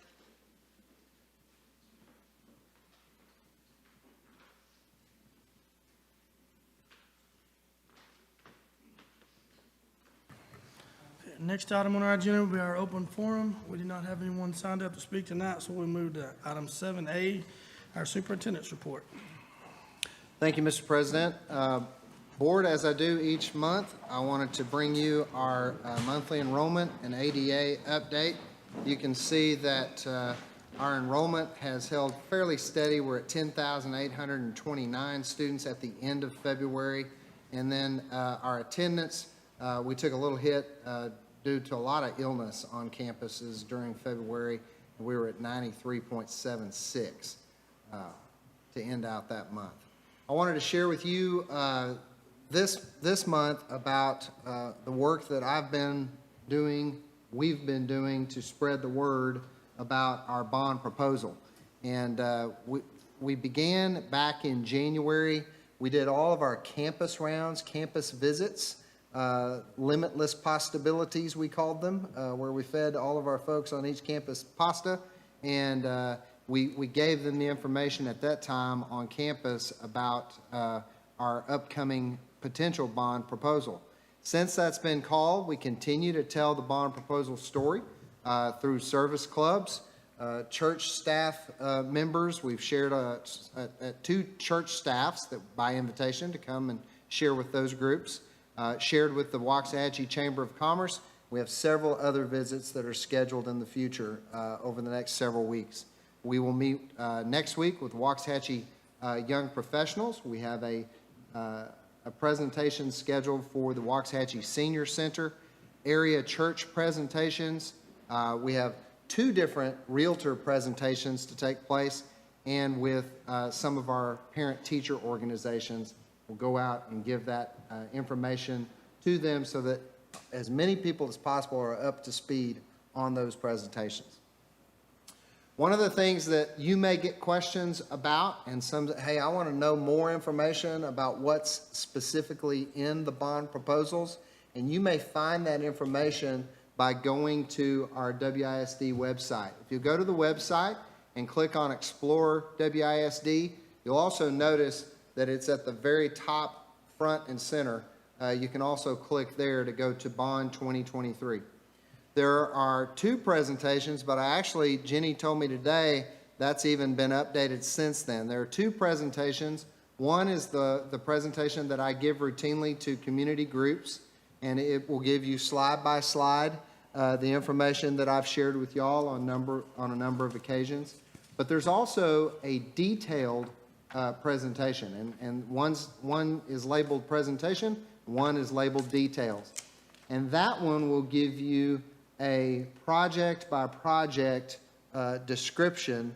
For example, Proposition C has to do with all of those facilities upgrades. You can go and you can look exactly what's planned for Dunaway, exactly what's planned at Felty, what's planned at Finley Junior High, and you're able to see what those look like. The one that I told you that I did not list, Jenny tells me there's also a Spanish language presentation as well. Am I saying that right? Of each one, both of them. Okay, so those are available in Spanish, and we had those expertly translated so that the information in them is accurate. But those are some big things. This is a big topic. Obviously, I was on the radio this morning for KBEC, and I shared with them this information at that time as well, and wanted to be sure that y'all are aware of its availability as well, Board. We have one more town hall planned on Tuesday of next week. This one will again take place at the Coleman Fine Arts Center, taking place from 6 to 7 o'clock. There will be opportunities for any participants, any community members who come who want to pose questions related to the bond proposals. And so we're spreading the word about yet another town hall. This will be our 3rd town hall that we've offered. We had one in November, one in January, and then this one that will take place in March. So another opportunity for folks to come and hear about the information in the bond. And so that concludes my superintendent's report. Any questions for Dr. Hollingsworth? Okay. Next item will be item B, our informational report on WISD balance scorecard, priority 1.3 and 1.4. Dr. Averitt?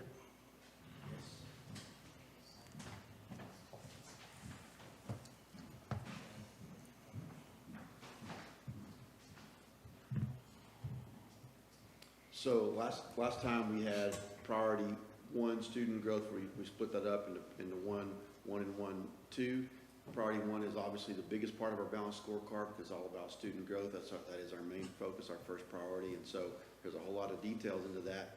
Tonight, we're going to look into priorities 1, 3, and 1, 4, which specifically detail our expectations and how we want to grow in our extracurricular activities and CCMR, data, college career, military readiness. And so for that, I'm going to have the 3 folks that are in charge of those 3 areas come up and give you a presentation about where we are on that. So Ashley Tree Greg Reed and Sean Cagle will be presenting pieces of this part of the balanced scorecard. And we're going to start, first off, by kind of going over a little bit where we are on what we have laid out there for our performance objective. And of course, 1-3 is every graduate is college, career, or military ready, and that our CCMR numbers increase every year. That's our performance objective. That's where we want to get to. That is a lofty goal for us, but it's one we believe we should be pressing for. We have 4 key strategic actions that are on that priority. And this is it's a whole lot of stuff on here, a lot of detail, but looking to the right side is the long-term desired outcomes, is we want to increase opportunities, create strategic actions, is create, implement, sustain district-wide college readiness framework. We want to provide opportunities for parents to learn more about our advanced academic opportunities. One of the things that we made a very strong focus on this year was in our junior high presentations, the 8th to 9th grade presentations, of making sure that we have a lot of information out for our parents to understand the benefits of dual credit, the benefits of pre-AP and AP, the benefits of CTE courses. We wanted to make sure that we really presented that in a very consistent manner across all 3 junior high presentations, because we know we have different counseling staffs at every junior high. We want to make sure that all of our students are hearing the same message. We want to increase the percent of students that are enrolled in advanced academics. Advanced academics is not just AP, not just pre-AP, but also dual credit. And that's part of that is making sure that parents understand what a value that is for them. I'm fixing to send a kid off to college. Several of you have either done the same or will do the same. It's expensive. There's a lot of ways, a lot of cost-saving ways with dual credit and AP work. We want to make sure parents understand, what those are. I get a question very often, tell me which one is better, AP or dual credit? My answer is always yes. They're both great, and both programs that I wholly endorse. Also, we want to improve our enrollment in institutions of higher learning from 56% to 65% by 2025. That's 11% increase. That's an area where we believe we can definitely grow. And then looking again, long-term desired outcomes, we want to increase our CCMR indicator rate from 65% to 90%. I don't know if you're following some of the hearings that, with our commissioner, but one of the things that's interesting is that there's quite a push to look at what CCMR ratings will have to be now that they're going to change the cut points. Whereas the 65% was around an A on that part of it. To get an A on that now, if the cut point stays the same, it'll be 88%.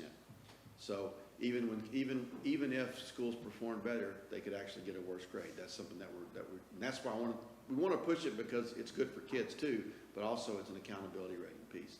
We want to increase our industry-based certifications, and we want to increase again the number of students enrolling in post-secondary. And now I'd like to turn it over to Mrs. Treat for her to hit some very specific high points. Good evening, Dr. Hollingsworth, board. Just to go down this very specifically, if we look at 1.3B, to increase the number of students completing coherent sequence aligned with industry-based certifications. The ways that we're doing this is that we have ongoing collaboration with our high school counselors and our junior high counselors to make sure that all of our parents and our students have the right communication to understand the course sequences. Also, we have added Global High School as a testing site. They haven't been prior to this year, but they will be able to test Microsoft Office and CompTIA certifications.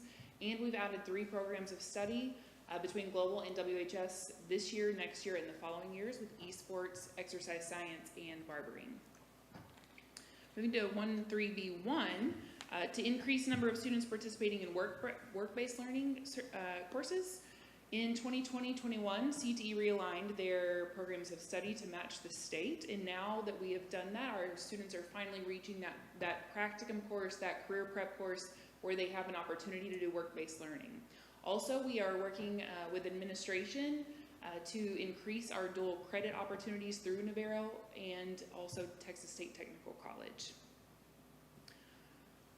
I'd like to point out also that you can see the growth of the number of seats that students are enrolled in CTE from 2018 to this year. Now that number is still going up. We of course still have registration through the summer for new students, any students that might change anything. This is not a number of unique students, it's the number of seats that students are enrolled. So Mr. Schofield, your daughter might be enrolled in 3 ag classes or 2 ag classes and an engineering class.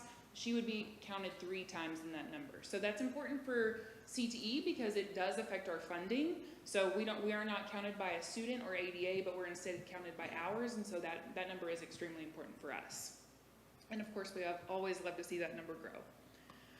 Moving on to 13B2, our Industry Leadership Council reflects consistent attendance and participation by all members. We've conducted 2 of our Industry Leadership Council meetings this year, with a 3rd coming up in April. And a way that we get them involved is also doing our Adulting Week, which will be the first week in May. This is for teachers and industry leaders to work together to teach our students lessons for common adulting responsibilities like budgeting, changing a tire. I always joke that I need to go into that class. I still haven't, and therefore still need to learn. I want to pause on that one because that's one I get lots of, do y'all ever even teach any of these things, like, how to, budget and how, and those are really important things that our community needs to understand. We do. We do teach and we do offer those opportunities to our kids. We do. And then last, 13B2, to increase student internships and placements in the community. We continue our outreach with our Industry Leadership Council and our community partners to do that. We also have various connection points between our students and our industry leaders in the community, whether the industry leaders come into the classroom to speak, we do clinicals, we do worksite tours, just providing other opportunities. And then of course a CTE job fair / internship fair that will also be held in May, whether it's a summer job that they have the opportunity to look for or an internship. We give that opportunity. Something that I didn't list in here though, which is going to really move into what Greg and Sean are going to talk about, is the opportunity for our students to compete. And as you know, we like to celebrate our student organizations all the time in CTE. Of course, FFA is the big one coming up next week with the stock show, but we love to give all of our students the opportunity to compete across the state. All right. Thank you, Ashley.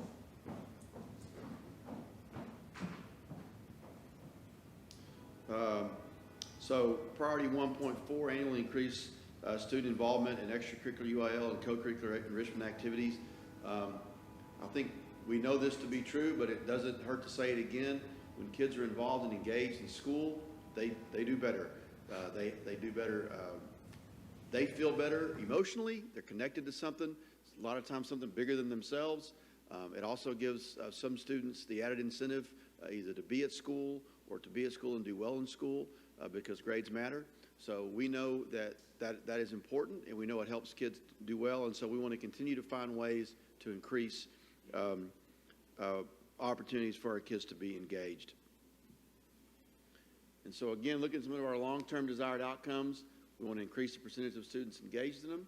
We would like to increase our quartile and decile rating at the Lone Star Cup. If you know, the Lone Star Cup is how each classification of schools in the state get graded and compete against each other for the Lone Star Cup. UIL activities, sports, fine arts, UIL academics, and so we're going to talk about that. I'll let Greg talk about where we are and were on that. But that's also a way where we can kind of grade our own performance of how we're getting better there. Obviously, this spring we want to establish a baseline of annual scholarship awards because we want to try to increase that and increase the amount on that based on that baseline. And then we want to make sure, and this is something that's a challenge for us sometimes, it's particularly at our lower grade levels, is to making sure that we have all of our UIL and co-curricular activities have staff leadership. That can be the bigger challenge is when we're looking at like UIL academic type situations where folks are doing work after school and they've already worked a full day. So finding folks that are willing to be engaged in that is something that's a point of emphasis for us. Now I'll let Coach Reed come up and talk about our athletic program. Thank you, Dr. Avert. Good evening, everybody. You know, at the heart of the engagement is the collaborative effort. And I've worked with Ashley and Sean both now, probably more than I have any other group just in the last few months on these types of things. And one of the really interesting things we find is how much we all cross over. Whether we have a student from fine arts singing the national anthem or a choir at a football game, the multiple opportunities. Just through, at the end of this year, we will have hosted about 250 athletic events. On average, that's about how many we do a year. And those opportunities create other opportunities for other programs. You don't go to many junior high football games and not see Cheyennes perform. You don't go to many junior high basketball games and see the cheerleaders there. So with every opportunity of a sporting event, you have another student group that's also engaged at that sporting event. So they all cross over each other, and it's an exciting piece to look back, and sometimes you just have to step back and appreciate all the opportunities that come with that. So we fielded or have fielding 100 teams this year, spanning male, female, and all grades. And of those, 22 of those lie in the high school. Of those 22, we're done with 14 of them. And of those 14, 11 of them have moved on to the postseason in some ranking this year. And on the slide right now are the highlights of those specific ones up to this point. Of course, our volleyball team in the fall with the regional semifinalist appearance in the regional tournament in Lufkin. Football is coming off a phenomenal year as a regional finalist. Cross country, we had multiple regional qualifiers at the regional meet and a state qualifier. Team tennis were by-district finalists again, boys basketball by-district finalists, and then we sent 16 boys and girls to the regional swim meet, which is a highly competitive region in this area. And the asterisk there is we were district champions in 3 of those areas.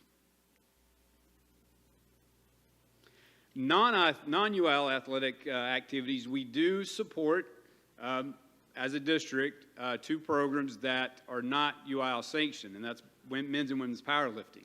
And this was added, if you went over this before, had your board book previously, this was missing because this just happened just before the break and over the break. We did qualify 3 females to the girls powerlifting state championship, which was last week. They did not place, but they did earn the position to be there. And then we have 2 boys that have qualified, and they will be competing on Friday. In regards to the Lone Star Cup, this is the one that's fun to look at. We've talked about it for years. This you can kind of see in this slide where we've been from 5A and where we've landed in 6A in the last 4 years. I believe if we go back as far as 2009, I'm pretty certain we finished as a top 12 team in 2009.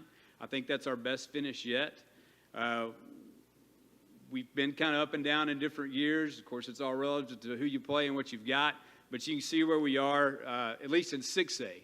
And the next slide will show you, at least in the current year, there's 249 6A teams, 6A schools. So I have the line drawn through the 12. So if we would have done this presentation 13 days ago, we would have been 12th, but they updated everything after spring break or during spring break. So now it includes team tennis, cross country, marching band, military band, volleyball, robotics best, football, Congress, spirit, swimming and diving, wrestling, mariachi, film, and basketball. So since updating those things, we dropped from 12th to 39th. We're still on page 1, which is interesting to look at. You don't have to go far to find us. And in those, the points were spread out through team tennis, marching band, volleyball, football, and then we added 2 more for basketball. And of course, as Sean and I were talking a minute ago, we're in the middle of one-act play. We've got UIL academic coming up. We're still playing baseball. We're still playing softball. We've got track, we got golf, and we've got team tennis that's going on. And lastly, just as we stay with the participation numbers, as enrollment goes up, student participation is going to go up with that. I'm showing you a number, but if you look at a percentage, higher percentages are not necessarily going to go up as your enrollment goes up, because if you have 60 girls on a 3A volleyball team, you're going to have 60 girls on a 6A volleyball team. So that opportunity for growth as a district is going to come as we expand our school system.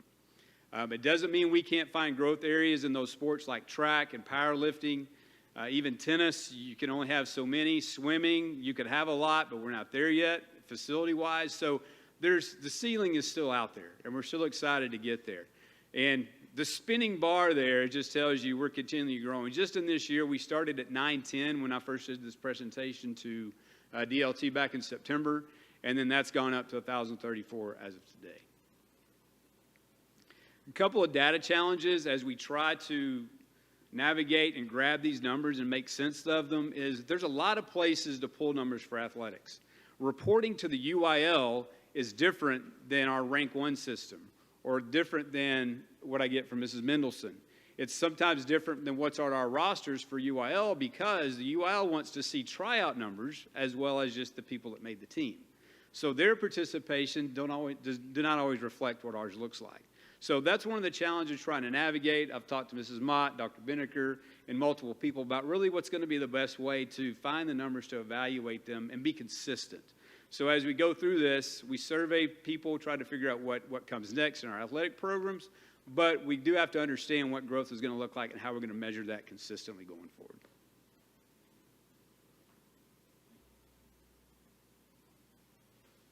Okay, thank you, Coach Reed. And next up is Sean Cagle, and he's going to talk to us about where we are with fine arts. Good evening, Dr. Hollingsworth, board. There are a lot of numbers on these slides, but I will move through them rather quickly. I'm not going to read them word for word, but certainly as we're talking about all of the 1.4 progress measures, basically we're talking about increasing programs, we're talking about student engagement, we're talking about how this relates to the Lone Star Cup, and how we're retaining staff for certain programs. But as you can see, the staff itself in the fine arts is increasing, and we are hopeful that it will continue to increase. As you can see in elementary, all of our students are taking part in art and music, which is a wonderful enrichment to their school day. We even have over 1,300 students at Wedgeworth and Simpson taking part in theater. There are also, for example, Wildman puts on a theater program in addition, although they do not have a technical theater special at that campus.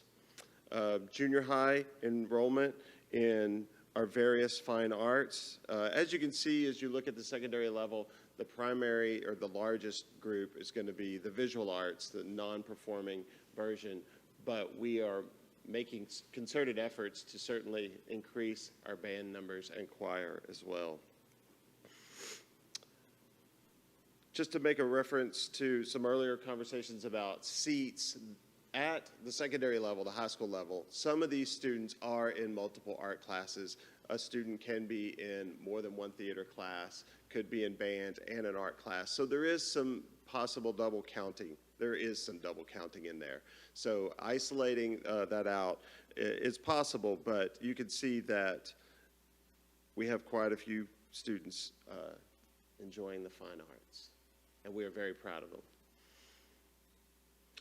I did want to put in something about facilities, mainly because we're talking about engagement and kind of recruitment as we're using the fine arts facility more and more, especially even for elementary programs, as those campuses, some of them in particular, are growing quite large. They're putting on their theater and music programs at the FAC. But also, we have a relationship with the Waxahachie Symphony Association. They bring in the Fort Worth Symphony Orchestra, and they bring in all of the 5th grade classes from WISD and some surrounding school districts and do a presentation about symphony music, isolating the different areas of the orchestra, telling them about the instruments and how they interact together to create symphonic music. And as you can imagine, some of these students previously had never seen that kind of performance before. So it is quite an engaging opportunity for all of our 5th graders and 5th graders of the county. Similarly, the PAC, although we don't use that much for outside organizations, we do bring in the symphony organization. They did, I don't know if some of you got to enjoy the holiday program. They were kind enough to set aside quite a few tickets for our staff who came and got to enjoy that with their families. Speaking of UIL competitions, the way that, as we're talking about the events, well, let me say something quickly about the calendar. As Greg mentioned, he has quite a few events going on. Now, we have quite a few. If you've been in our all users email group, you can see how I send out those and let you know, and that's pre-K through 12. So up to this point in the year, and there are still things being added, we have over 200 events going on. So it is really lovely to see everything from pre-K art shows to jazz cafe to state band competitions going on, our students and staff. One of the things that we're increasing are these extracurricular opportunities. One of them that is going quite well is our visual arts competition. We had over 30 students compete, and several, again, are going to state for the 4th time in a row. One of the things that our scorecard is talking about is trying to expand opportunities that we don't already have, and one of those that we're looking at is some digital artwork, a digital artwork class. Band, as we talked about earlier, doing very, very well. These state standings, as you know, also play into our Lone Star Cup standing. We've had quite a bit of growth. We had over 60 teams compete at WHS in a guard competition just earlier in the month with quite a bit of success, and we have choir students going to All-State this year. So our engagement in fine arts is certainly expanding. I'm sure some of you were keeping up with the travels of the drill team, even though it is not a UIL organization.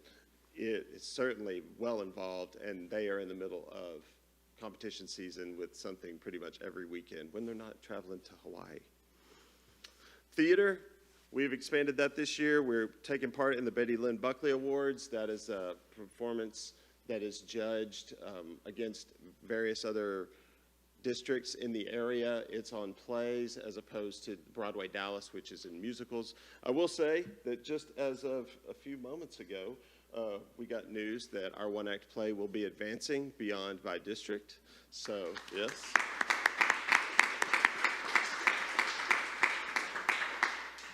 And we had all-star crew member, we had all-star honorable mention, we had all-star cast member, and we had best performer out of that performance. And as you know, one-act play also plays into some of our Lone Star Cup standings.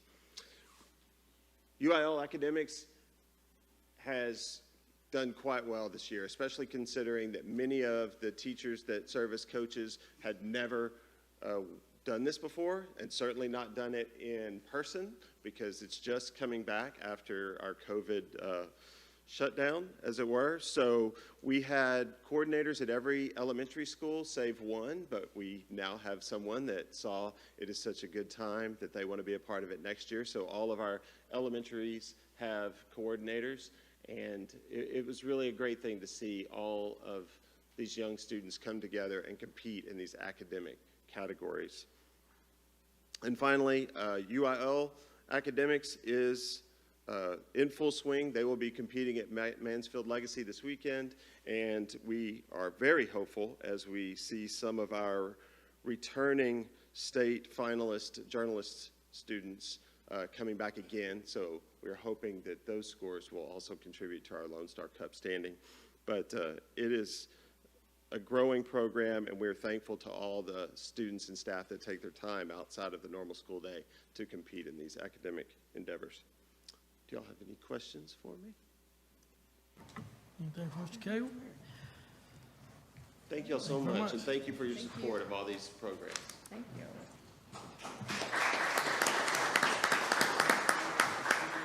So our next step, board and Dr. Hollingsworth, will be looking at priority 2, which is our honoring and supporting staff priority. That'll be our report at our next board meeting in April. So thank you very much for your time. Okay, next item will be our informational report on the Teacher Incentive Allotment Program. Ms. Mott?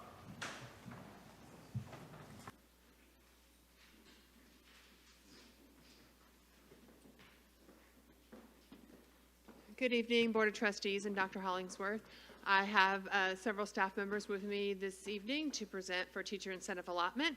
I have 3 teachers, Ms. Mills from Waxahachie High School, Ms. Hargrove and Ms. Rodriguez from Wildman, and then also 2 of our principals, Ms. Heimbuck and Ms. Harris, and they'll be adding in as we go through this presentation this evening.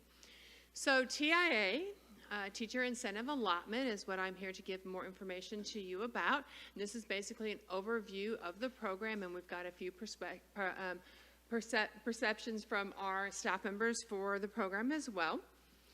TIA is a pathway for our teachers to earn a higher income, and it really wants, the goal of the program is to keep our highest quality, best teachers in classrooms. Not only a classroom, but it pays better on our campuses that have a higher economically disadvantaged number, and so those are the highest paying opportunities for our teachers. But it really seeks to reward teachers staying in that classroom and not moving up out of the classroom into other positions. How does it work? Here's kind of a basic rundown of how it works. There's 3 levels of designations. So teachers can earn different amounts of money at recognized, exemplary, and then the highest level is masters. It can be anywhere from $3,000 to $32,000. Of course, that's statewide, depending on where the campus is as far as their economic disadvantage numbers. They could be on the lower or higher end of that, where are they in relationship to a big city. There's all sorts of fancy calculations that probably only Ryan Calden understands, but I know that we can go to a website and look at that number for each campus. It prioritizes hard-to-staff positions. Traditionally, 4th grade for elementary, science is and 5th grade for science is a tough position to staff, and so it kind of prioritizes those areas.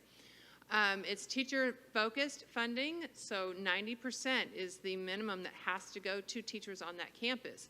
It's not something that the district gets, and the district can hand out that money to administrators and things like that. No, with this program, it goes to the teachers on the campus.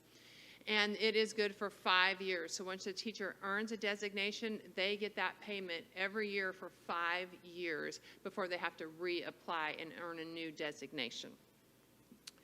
There are 2 pathways for teacher incentive allotment.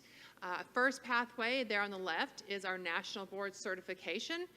All teachers, anyone with that 087 in the PEAMS data system, that's a teacher of record, have the ability to earn a national board certification. I did speak about this several years ago when this program first came out as a pathway for teacher incentive allotment. And we do have one teacher here with us this evening to talk with you about national board certification. We currently have 3 or 4 teachers who are working through the 4 components. And those components are reimbursable from the district. Once they achieve a component, they can apply for reimbursement through us. Once they get all 4 of their components completed, then they are eligible for that first level of designation from the state, so they can start receiving that allotment funding. Ms. Mills is here from WHS to talk with us about her pursuit of her national board certification. Good evening. My name is Kaylee Mills, and I teach biology at the high school. I've been working towards my national board certification for a couple years now. So there's 4 components towards this. The first component is a test that you have to take over your area. The second component is a portfolio entry that you have to submit. You choose 2 students and show how you differentiate in your classroom. Number 3 is videos of your classroom and how you create a fair and equitable environment. Component 4 is a very large component, and it is a portfolio of places that you found that your students lacked. So I worked with our science coordinator and found a TEK that they have struggled with since 6th grade that carried over to biology. And we are able to use that and create plans to drive some of our instruction in biology. Overall, this is a great opportunity for teachers. It's really grown me in the classroom. It's shown me where I could build. We've found innovative ways to use differentiation, formative assessment, and really grow our students in that area. So thank you. All right, so that's about national board certification. Like I said, all of our teachers are eligible. There's all sorts of different options on the national board certification website that they can pursue for their pathway to that. Ms. Mills is probably the furthest along in our district, and I can't wait until the day that she gets that certification. We're going to celebrate that big. and she will then be eligible for that first level of designation, good for 5 years. So the other pathway is on the right side, that local teacher designation, and that's what I'm currently working on with a large committee. And I have a couple teachers and principals here this evening to give you their perspective on that here in just a second. But it's based upon an eligibility band, T-tests, and student growth. Then we can determine some extra components as well. And so this presentation is really geared more toward what does that local teacher designation program look like. So anticipated funding, everybody always wants to know that. How much can we make additionally from this program? So this is true for both the National Board Certification as well as the designation program. That first level, you can see the numbers there, and the levels are consistent as far as Simpson is the low number that you see on there. So a Simpson teacher who earns a designation through National Board Cert or a teacher designation would be looking at that number every year for 5 years. On the high end for this year in the state calculations is Clift. Everybody else kind of falls in the middle there. Once again, it's by socioeconomic need of the students on that campus. And so you can see the ranges at each level there. So a teacher who got the master level at Clift could earn $20,220 every year for 5 years until they reapply for their designation. So a lot of money is out there to be earned by our teachers. There are 3 major components to TIA. Eligible assignments and campuses. There are some districts that have chosen to say only a particular campus is eligible for this. Some districts will say all the campuses in our district are eligible. As far as teaching assignments, if you're really struggling with, let's say, English 1, some districts may say our English 1 teachers are eligible, and that's the only teachers that are eligible this year. Other districts have gone as far as every single teacher that they can get eligible through a student growth measure are eligible. So we'll have lots of choices within that. The second component is teacher performance data, and this is both through our T-test evaluation system as well as student growth measures. And then the compensation plan is last, and that's where I talked about earlier that 90% of the funds do go to that teacher and campus from their allotment. So every teacher has the potential to be designated as long as they have that coding in PEIMS, that 087, where they are a teacher role. So administrators, counselors, librarians, they do not have that 087 coding. That is one thing that you absolutely have to have, and you have to be teaching then in an eligible assignment. So if we as a district determined that all of our 3rd grade teachers were eligible, they have to be in that assignment. We have not made those determinations yet. We do have committees that are working right now, subcommittees of our main committee, to make some of these decisions for our plan. There is a committee going right now that is looking at which eligibility bands that we should put in place first year on our application year, and the eligibility bands would follow the following years, and in what order we want to put those in. One of the most crucial pieces of this, in order for us to have a band of eligible teachers, they must already have a student growth measure in place. That means that we have a way of measuring where the students were at the beginning of the year to where they finish at the end of the year, and what is their academic growth. One instrument that we use here in the district is called MAP, M-A-P, that I'm sure you are familiar with. And MAP is only available in certain grade bands. We don't have it for every content area, every grade level. So we've got to look, our subcommittee is currently deciding how we want to phase this program in and who we want to have eligible in the first year. Also, we are looking at the appraisal data and T-tests.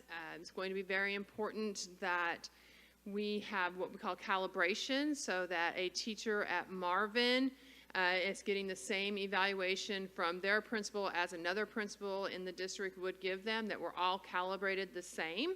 And so we have a subcommittee looking at those things as well, and how do we keep everybody calibrated and on the same page, and so it's fair at every campus and every grade level. Another thing to note is that in our district we have waivers for some of our teachers that they are not evaluated every year. A big component of this is if you are in the eligibility band, if we say all 3rd grade teachers are eligible for TIA, then all third grade teachers have to be evaluated every year. So that would be a big change for our district in the number of evaluations that principals are performing and the number of evaluations that teachers are receiving. So that's just something to consider, and we have a subcommittee looking at all of those components. And once again, this program is based on student growth, not achievement. So achievement could be a little unfair. Maybe a class was staffed with some really high achievers, and it would be easier for that teacher to achieve this goal.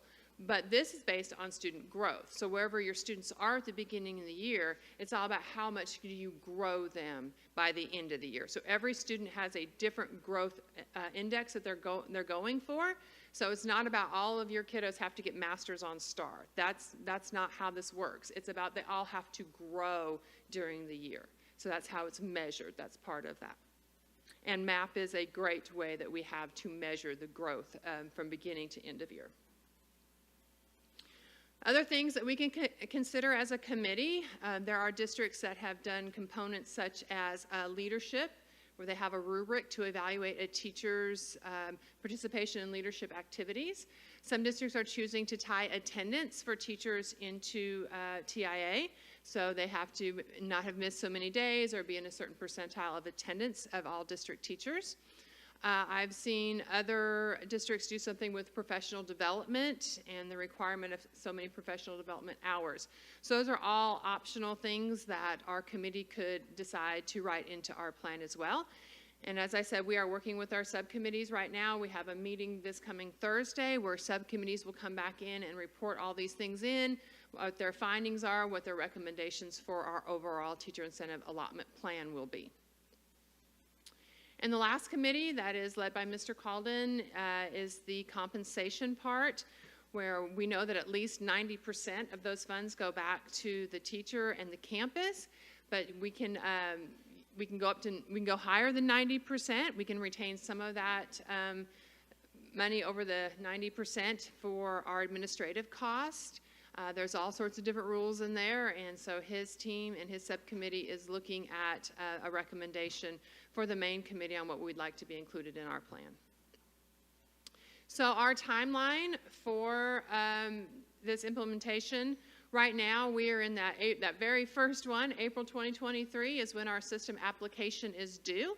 So I'll be collecting all that information from our subcommittees this week and working to put together our application and our plan. And then you can see as we work through next year, 23-24 is a data capture year. We'll be submitting data in 2024, and that data has to do with our T-test calibration. We have to submit this through to Texas Tech, and they'll be looking at our calibration to make sure that we are fair across the board with all campuses, that they receive the same evaluation, that we're following the rubric very carefully, and also that our student growth measures are solid. And with MAP being the one that we're going to use strongly and rely upon, I feel really good about that piece because that's measuring the growth for us. And so you can see teachers would start to receive funding in 2024 and 25. That's the earliest that this first group of eligible teachers that we have put forth would be receiving funding. Okay, so why TIA and why is it right for our district right now? And this is where I would really like a couple of our teachers to come forward. Here are some of the responses that TIA has gotten as far as why do TIA in our district, but I would like y'all to hear from some of our teachers as excitement is getting out about this program. So if I could have Ms. Hargrove and Ms. Rodriguez come on up, teachers from Wildman, and give us their perspective of this incentive. Hi, I'm Laura Hargrove, and I'm the physical education teacher at Wildman STEAM Academy. I am part of the TIA Teacher Eligibility Committee, so who is eligible and in what phase are we going to bring different teachers in. Our committee is comprised of teachers and administrators from multiple campuses, both secondary and elementary. During the course of our meetings, there's been a common theme within the voice of our educators, and they are very excited at the opportunity to be rewarded for quality instruction. There's much work done behind the scenes, physical and mental work hours that extend well beyond the workday. Teachers said that they feel they do great things with their students and that this program can capture and reward the growth being made. The opportunity to be rewarded for their distinct work is an incentive to persevere through those really hard days. The TIA is a way for teachers to be recognized for going above and beyond merely just teaching. Among our best educators, there's a mindset shift from where students are simply passing to students are growing. And this program allows teachers to be seen, recognized, and rewarded for the work they are doing in order to facilitate that growth. Performance-based incentives place emphasis on the skill and effort of teachers, a distinction that prioritizes students and their education, and it's a hedge against mediocrity. In a district where innovation thrives and growth is limitless, we can encourage the growth of students while simultaneously rewarding the quality instruction that is happening every day by those teachers who choose to make student growth non-negotiable. That's what I have as far as the rewarding quality instruction and some of the things that the voices from our committee that they're very excited about. Hi, my name is Tiffany Rodriguez. I teach third grade at Wileman. I'm also on the same committee as Laura, the TIA committee. I'm sure everyone in the room already is aware of this, but did you know there's a teacher shortage happening in our country? 11.5% of all Texas public school teachers left the profession in the 21-22 school year. And of those who stayed, 77% who were surveyed said that they were still considering leaving the profession.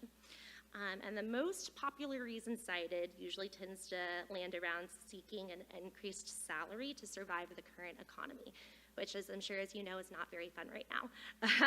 So the teacher incentive allotment will further compensate teachers whose students show significant growth points in measurable data each year. Now, we all know Waxahachie ISD is a district that prides itself in making growth for all students. And it's safe to assume all teachers here work tirelessly analyzing data and coming up with intervention plans to help students grow. So knowing that our hard work helping students close those academic gaps will not only be seen, but celebrated and compensated will make teachers want to stay and keep working harder and harder for our kids. This system would be fairly implemented, as it would compensate growth on measures such as MAP and STAR, and it's not just a competition about who has the highest test scores at your campus. So just to kind of close it up, the teacher incentive allotment will not only make teachers want to continue to stay in Waxahachie ISD, but it's going to attract teachers from other districts who are highly qualified and will help our district continue to see student growth. Thank you, both of you. They are participating on our committee, and their input is so valuable to us. We've had great attendance at our committee meetings and just lots of great voices, so I appreciate them so much. And I also wanted you to hear from two principals, both a high school and an elementary principal, about how they see TIA affecting their campuses. Ms. Humbuck, come on up. All right, good evening, everyone. I'm Stephanie Humbuck, the principal at Dunaway Elementary. So we all know that teachers are the biggest factor in schools for student achievement. That's undeniable. And so providing incentives for these teachers who are well prepared and help students reach their maximum potential will help us retain our amazing teachers that we have here already, as well as recruit other teachers that are also amazing to come to this district. And on our campuses that have a higher percentage of economically disadvantaged students, it can be more difficult to recruit and even retain our highly qualified teachers. Being on a campus that is a high number of economically disadvantaged students, I can say that that is a true statement. But this incentive can level the playing field for some of our campuses. And so campuses like Dunaway are providing teachers the opportunity to increase their income through their efforts by growing our students. And you've heard from every one of us say that student growth is the key here, not necessarily achievement. And so as every single student grows, we're reaching that achievement level that we want to reach just by growing our students. And so while we may be requesting to begin this process with the phase 1 of specific teachers through eligibility, in future years we want to be able to add to the teacher eligibility through additional categories based on those student growth measures and teacher evaluations for specific areas. As a principal, even though I'm blessed to be part of the best district around, and I can say that, I've worked in a few of them, I feel that this teacher incentive possibility can make us help us to keep our amazing teachers that we already have here in Waxahachie ISD, as well as recruit other teachers that match the caliber of our district. Thank you.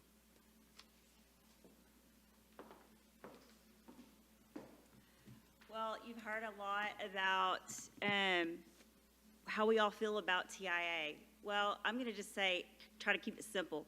It aligns with our district mission and vision. Our district mission and vision is about student growth, and it's about honoring staff. What a better way to honor staff than to offer teacher incentive allotment.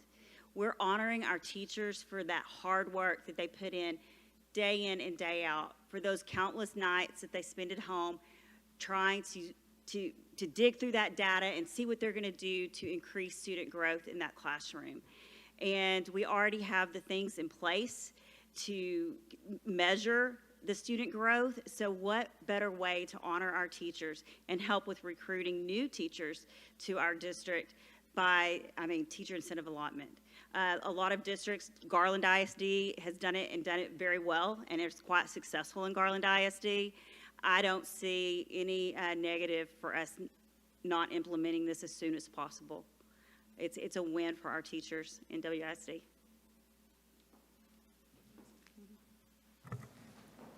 Thank you so much, y'all. Okay, so once again, it is a phased-in approach. We're looking at that phase 1 initially. The application is right now. I'll be working on that through, it's due April 17th, so I'll be working on that data capture year and data submission, and then compensation starting after that. Phase 2, this is a possible phase-in approach. I don't really want to tie us to a specific date and a specific group at this point, but this is what it could look like as you phase in.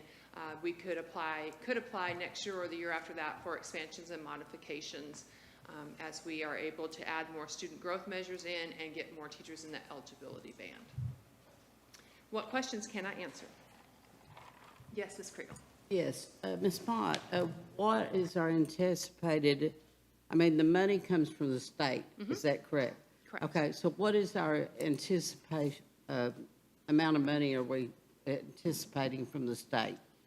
Well, it will be based on individual teachers who receive their allotment. So if they qualify, if an individual teacher gets that designation, then they get their allotment money. So there's not like a set amount coming from the state. It goes back to those numbers on that slide that I showed you. So if, for example, one of our teachers up here, if Ms. Rodriguez earns a designation, then you would look up on the state map of what Wildman gets for, let's say she gets a recognized level. You look up what Wildman teacher with a recognized level gets, that's what she would get every year for the next 5 years. No, I understand that Okay. part. I'm sorry, I But misunderstood your question. Maybe Mr. Calden would be a better, what do you anticipate, Mr. Calden, us receiving from the state? Because it's my understanding that a whole lot of the people that apply for teacher incentive allotments are not accepted. And so they don't, sure, they've filled out the application, they thought they've done everything, we think they've done everything, and then they don't get the money because the state decides for some reason they don't get the money. So what is your anticipation as far as the amount of money that we could receive from this? So, honestly, I have no idea, because within this process, we have to apply. When the application is accepted, then we start doing the data capture, and then we submit the teachers. So it's already been approved by the state with our plan, and so teachers wouldn't be going towards that path of getting that recognition amount, the amount from the state, without it already being approved by the state. And so, as Ms. Mott was saying, there's no cap on funding that goes with this. It's truly whatever level you've earned times the matrix the state has for your campus based on your economic disadvantage level. That's your award. There's no $100,000 set aside by the state, and so it's going to be pro rata based on the number of people that qualify. It's truly a zero sum, a performance index, if you will. Whatever is earned is what your campus is going to end up receiving. Okay. Let me add to that. So if the 8 of us, if we all applied and, Clay hit his mark and you hit your mark, then the state's going to provide the money to pay you and to pay Clay, but not the rest of us, because we didn't hit the mark. And so you go through the application process, you actually have to demonstrate the student growth. If you hit the student growth measure that was set in your plan, then you would get that money, and we would receive that money for you and Clay. Does that make sense? But if you didn't hit your mark, then the state is not going to provide additional funds to pay the 6 of us up here that did not hit that mark. I guess there's a lot of confusion on the state level as far as what's being said about the project, so I'm going to have to study it more. Okay, yes, Yeah. so the marks that he's talking about hitting, so on the T-test evaluation, there's a minimum score that a teacher has to get to qualify for each level, okay? So you have to get, it's a numerical score that we convert it to, that the state has a minimum that you have to get. The district can improve upon that, but most districts are staying close to what the state recommendations are.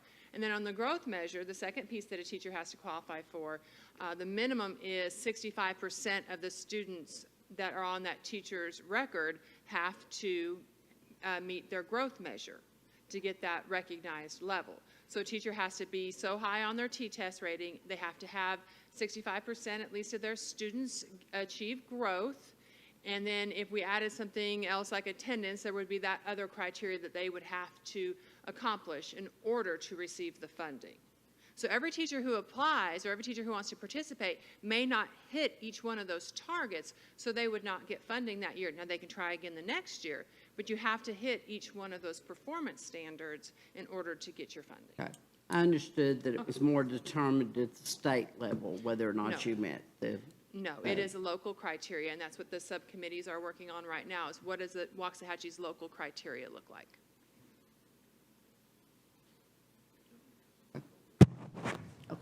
I don't have a question, but I do have a comment. Sure. I want to thank you for bringing some teachers and principals who will actually affect and to hear their opinions, because I had some questions about this too, but to hear the teachers especially, their enthusiasm, and to hear them say over and over, student growth, because that's what we want. And so thank you for being willing to come and present to us. Thank you, Ms. Timmerman. Anyone else? I'm just curious. You mentioned Garland ISD. Are there any other districts that you know of that are success? Oh, with it? absolutely. I'm sorry. Multiple districts. Go ahead, Ms. Mott. So TIA has been around for about 5 or 6 years. Midlothian is a year ahead of us. They're in their data capture this year. That's where we'll be next year. When I went to Midwinter, there were many, many presentations about districts who have successfully done this. And I sat in on one presentation that really made me get out of my, oh my gosh, this is so hard, this application is so overwhelming, and this whole thing is overwhelming, because they talked about the student growth. And they had teachers presenting the session and talking about how she went from 75% growth one year in her class to 99% growth that year, because she said it just makes you focus on everything that you could do as a teacher to help your kids grow, because you're incentivized for that extra money. And so, and I got to thinking about how many kids would that be in her English 1 classroom? How many kids does she teach? And she went from 75% growing to 100% growing. And I kept thinking about the numbers. And so that's really what touched me and what that did for those kids. If they pass English 1, we know the chance of passing English 2 is even higher. So that got me excited about it, to hear from teachers and their perspective, that it's all about growth. And this is for students to grow. It's a benefit for everybody. Our teachers get the extra incentive money, and our kids are growing. So it's a win-win for everyone, I think.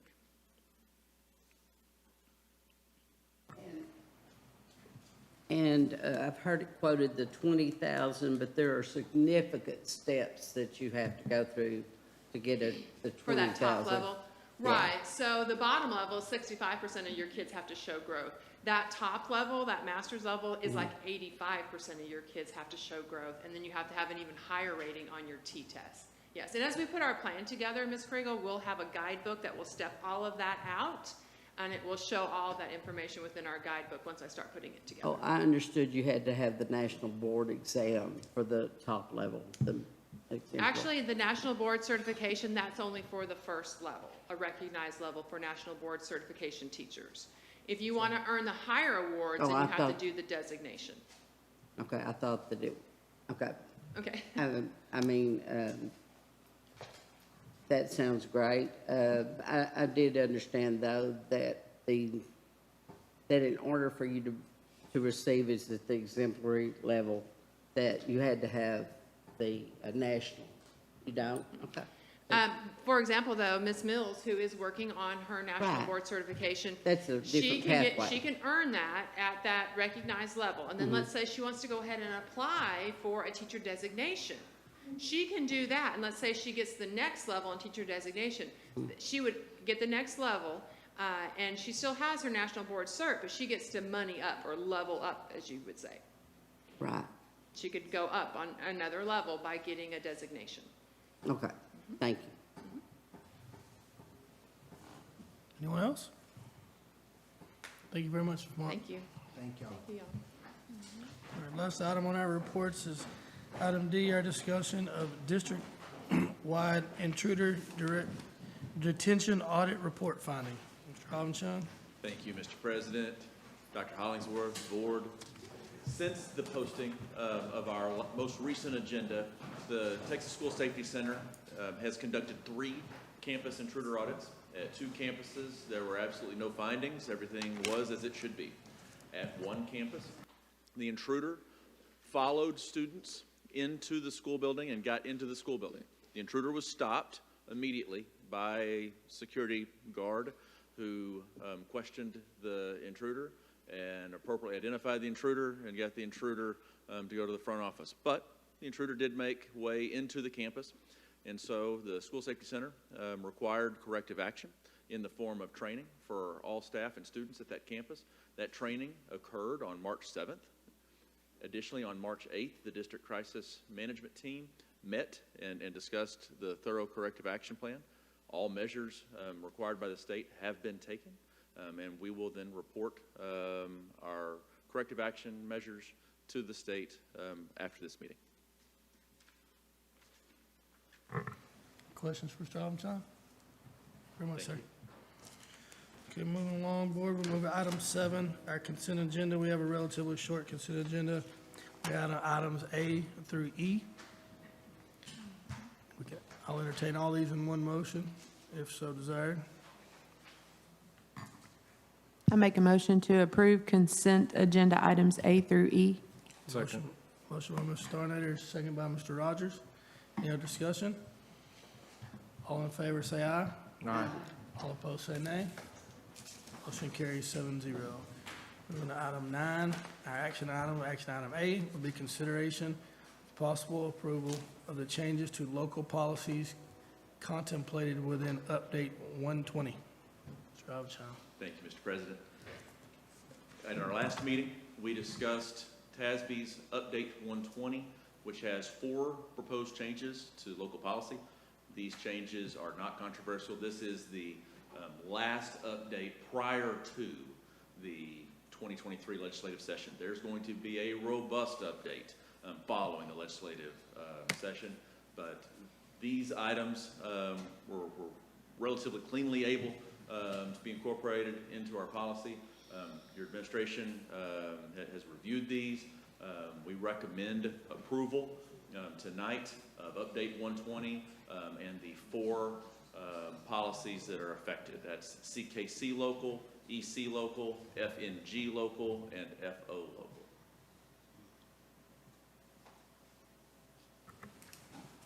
Any questions for Mr. Robinson? Okay, I entertain a motion to approve action item A as presented. So moved. Motion by Mr. McCutcheon, Second. second by Mr. Schofield. Any other discussion? All in favor, say aye. Aye. Opposed, say nay. Motion carries 7-0. Action item B, consideration with possible approval of the hiring of Director of Athletics for Waxahachie ISD. Mr. President, at this time, I'm not ready to make a recommendation on this item. Okay, so with no objection, we will take no action on item B. Okay, we'll move to action item C. Consideration to approve a memorandum of understanding with the Ellis County Juvenile Board for the continued operation of the Ellis County Juvenile Justice Alternative Education Program, JJAEP, for the 2023-2024 school year. Thank you, Mr. President. The juvenile board that governs the JJAEP recently met and discussed changes to the MOU, which is entered into between the county and all school districts within the county to continue the existence of the JJAEP. JJAEP started 2 school years ago. It has been in continuous operation since that time. It is the place where expelled students go to continue their education. Discretionarily expelled students, the school districts pay a daily fee. For mandatorily expelled students, the state picks up the fee. The proposed changes within the MOU are relatively minor. There's a slight increase in food costs, daily food costs, just commensurate with the increased federal rate. There's a requirement change from a 30-day minimum discretionary placement to a 45 minimum discretionary placement. That doesn't impact Waxahachie ISD at all. We don't expel for less than 30 days anyway. We don't expel for less than 45 days in general. That doesn't affect us.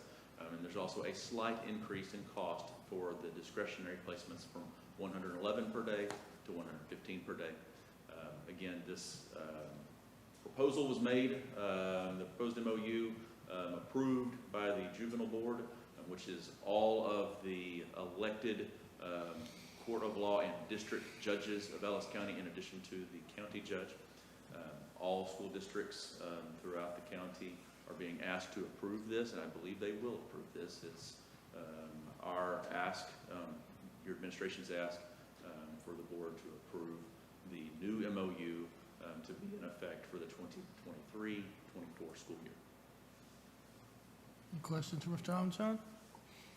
Okay. Entertain approve a motion for action item C as presented. So moved. Motion by Ms. Timmerman. Second by Mr. Schofield. Any other discussion? All in favor say aye. Aye. Opposed say nay. Motion carries 7-0. Thank you very much. Okay. Item number 10, our comments from individual board members. I'll start. Go right ahead. Sean is a member of Odd Fellows, and their organization, a fine group of men, they chose the Kiwanis Clothes Closet that gives clothes to needy students in our school district. They had a fundraiser over the weekend at the Texas Theater, and all the proceeds are going to give to the clothes closet. So I wanted to recognize the Odd Fellows and thank them. So thank you. Anyone else? Go ahead, Mr. Cousin.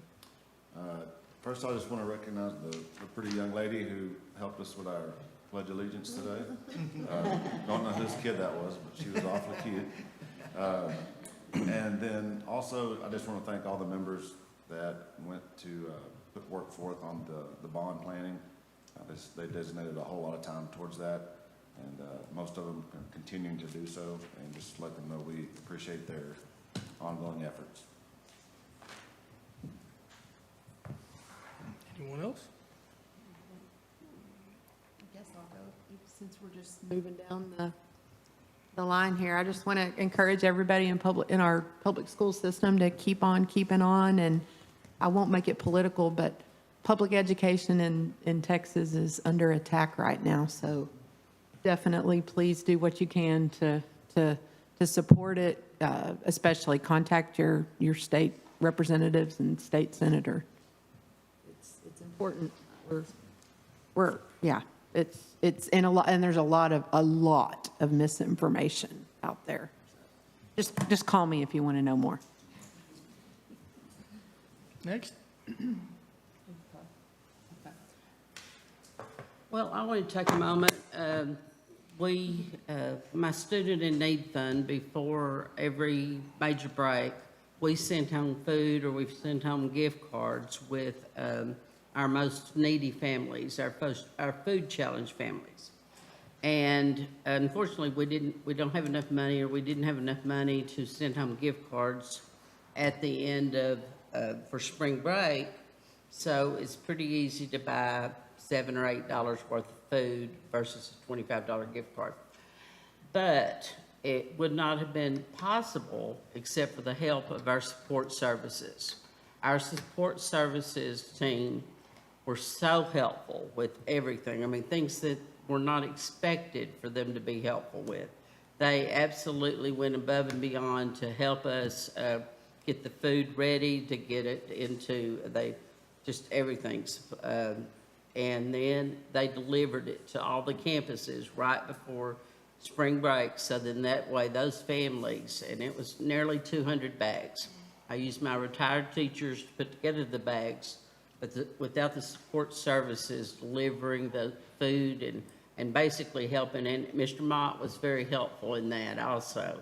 But they were just wonderful. I just can't tell you how much, and they've done it a couple of times to help us, and it just really means a lot that they bend over backwards to help, because it's about the kids and feeding the kids.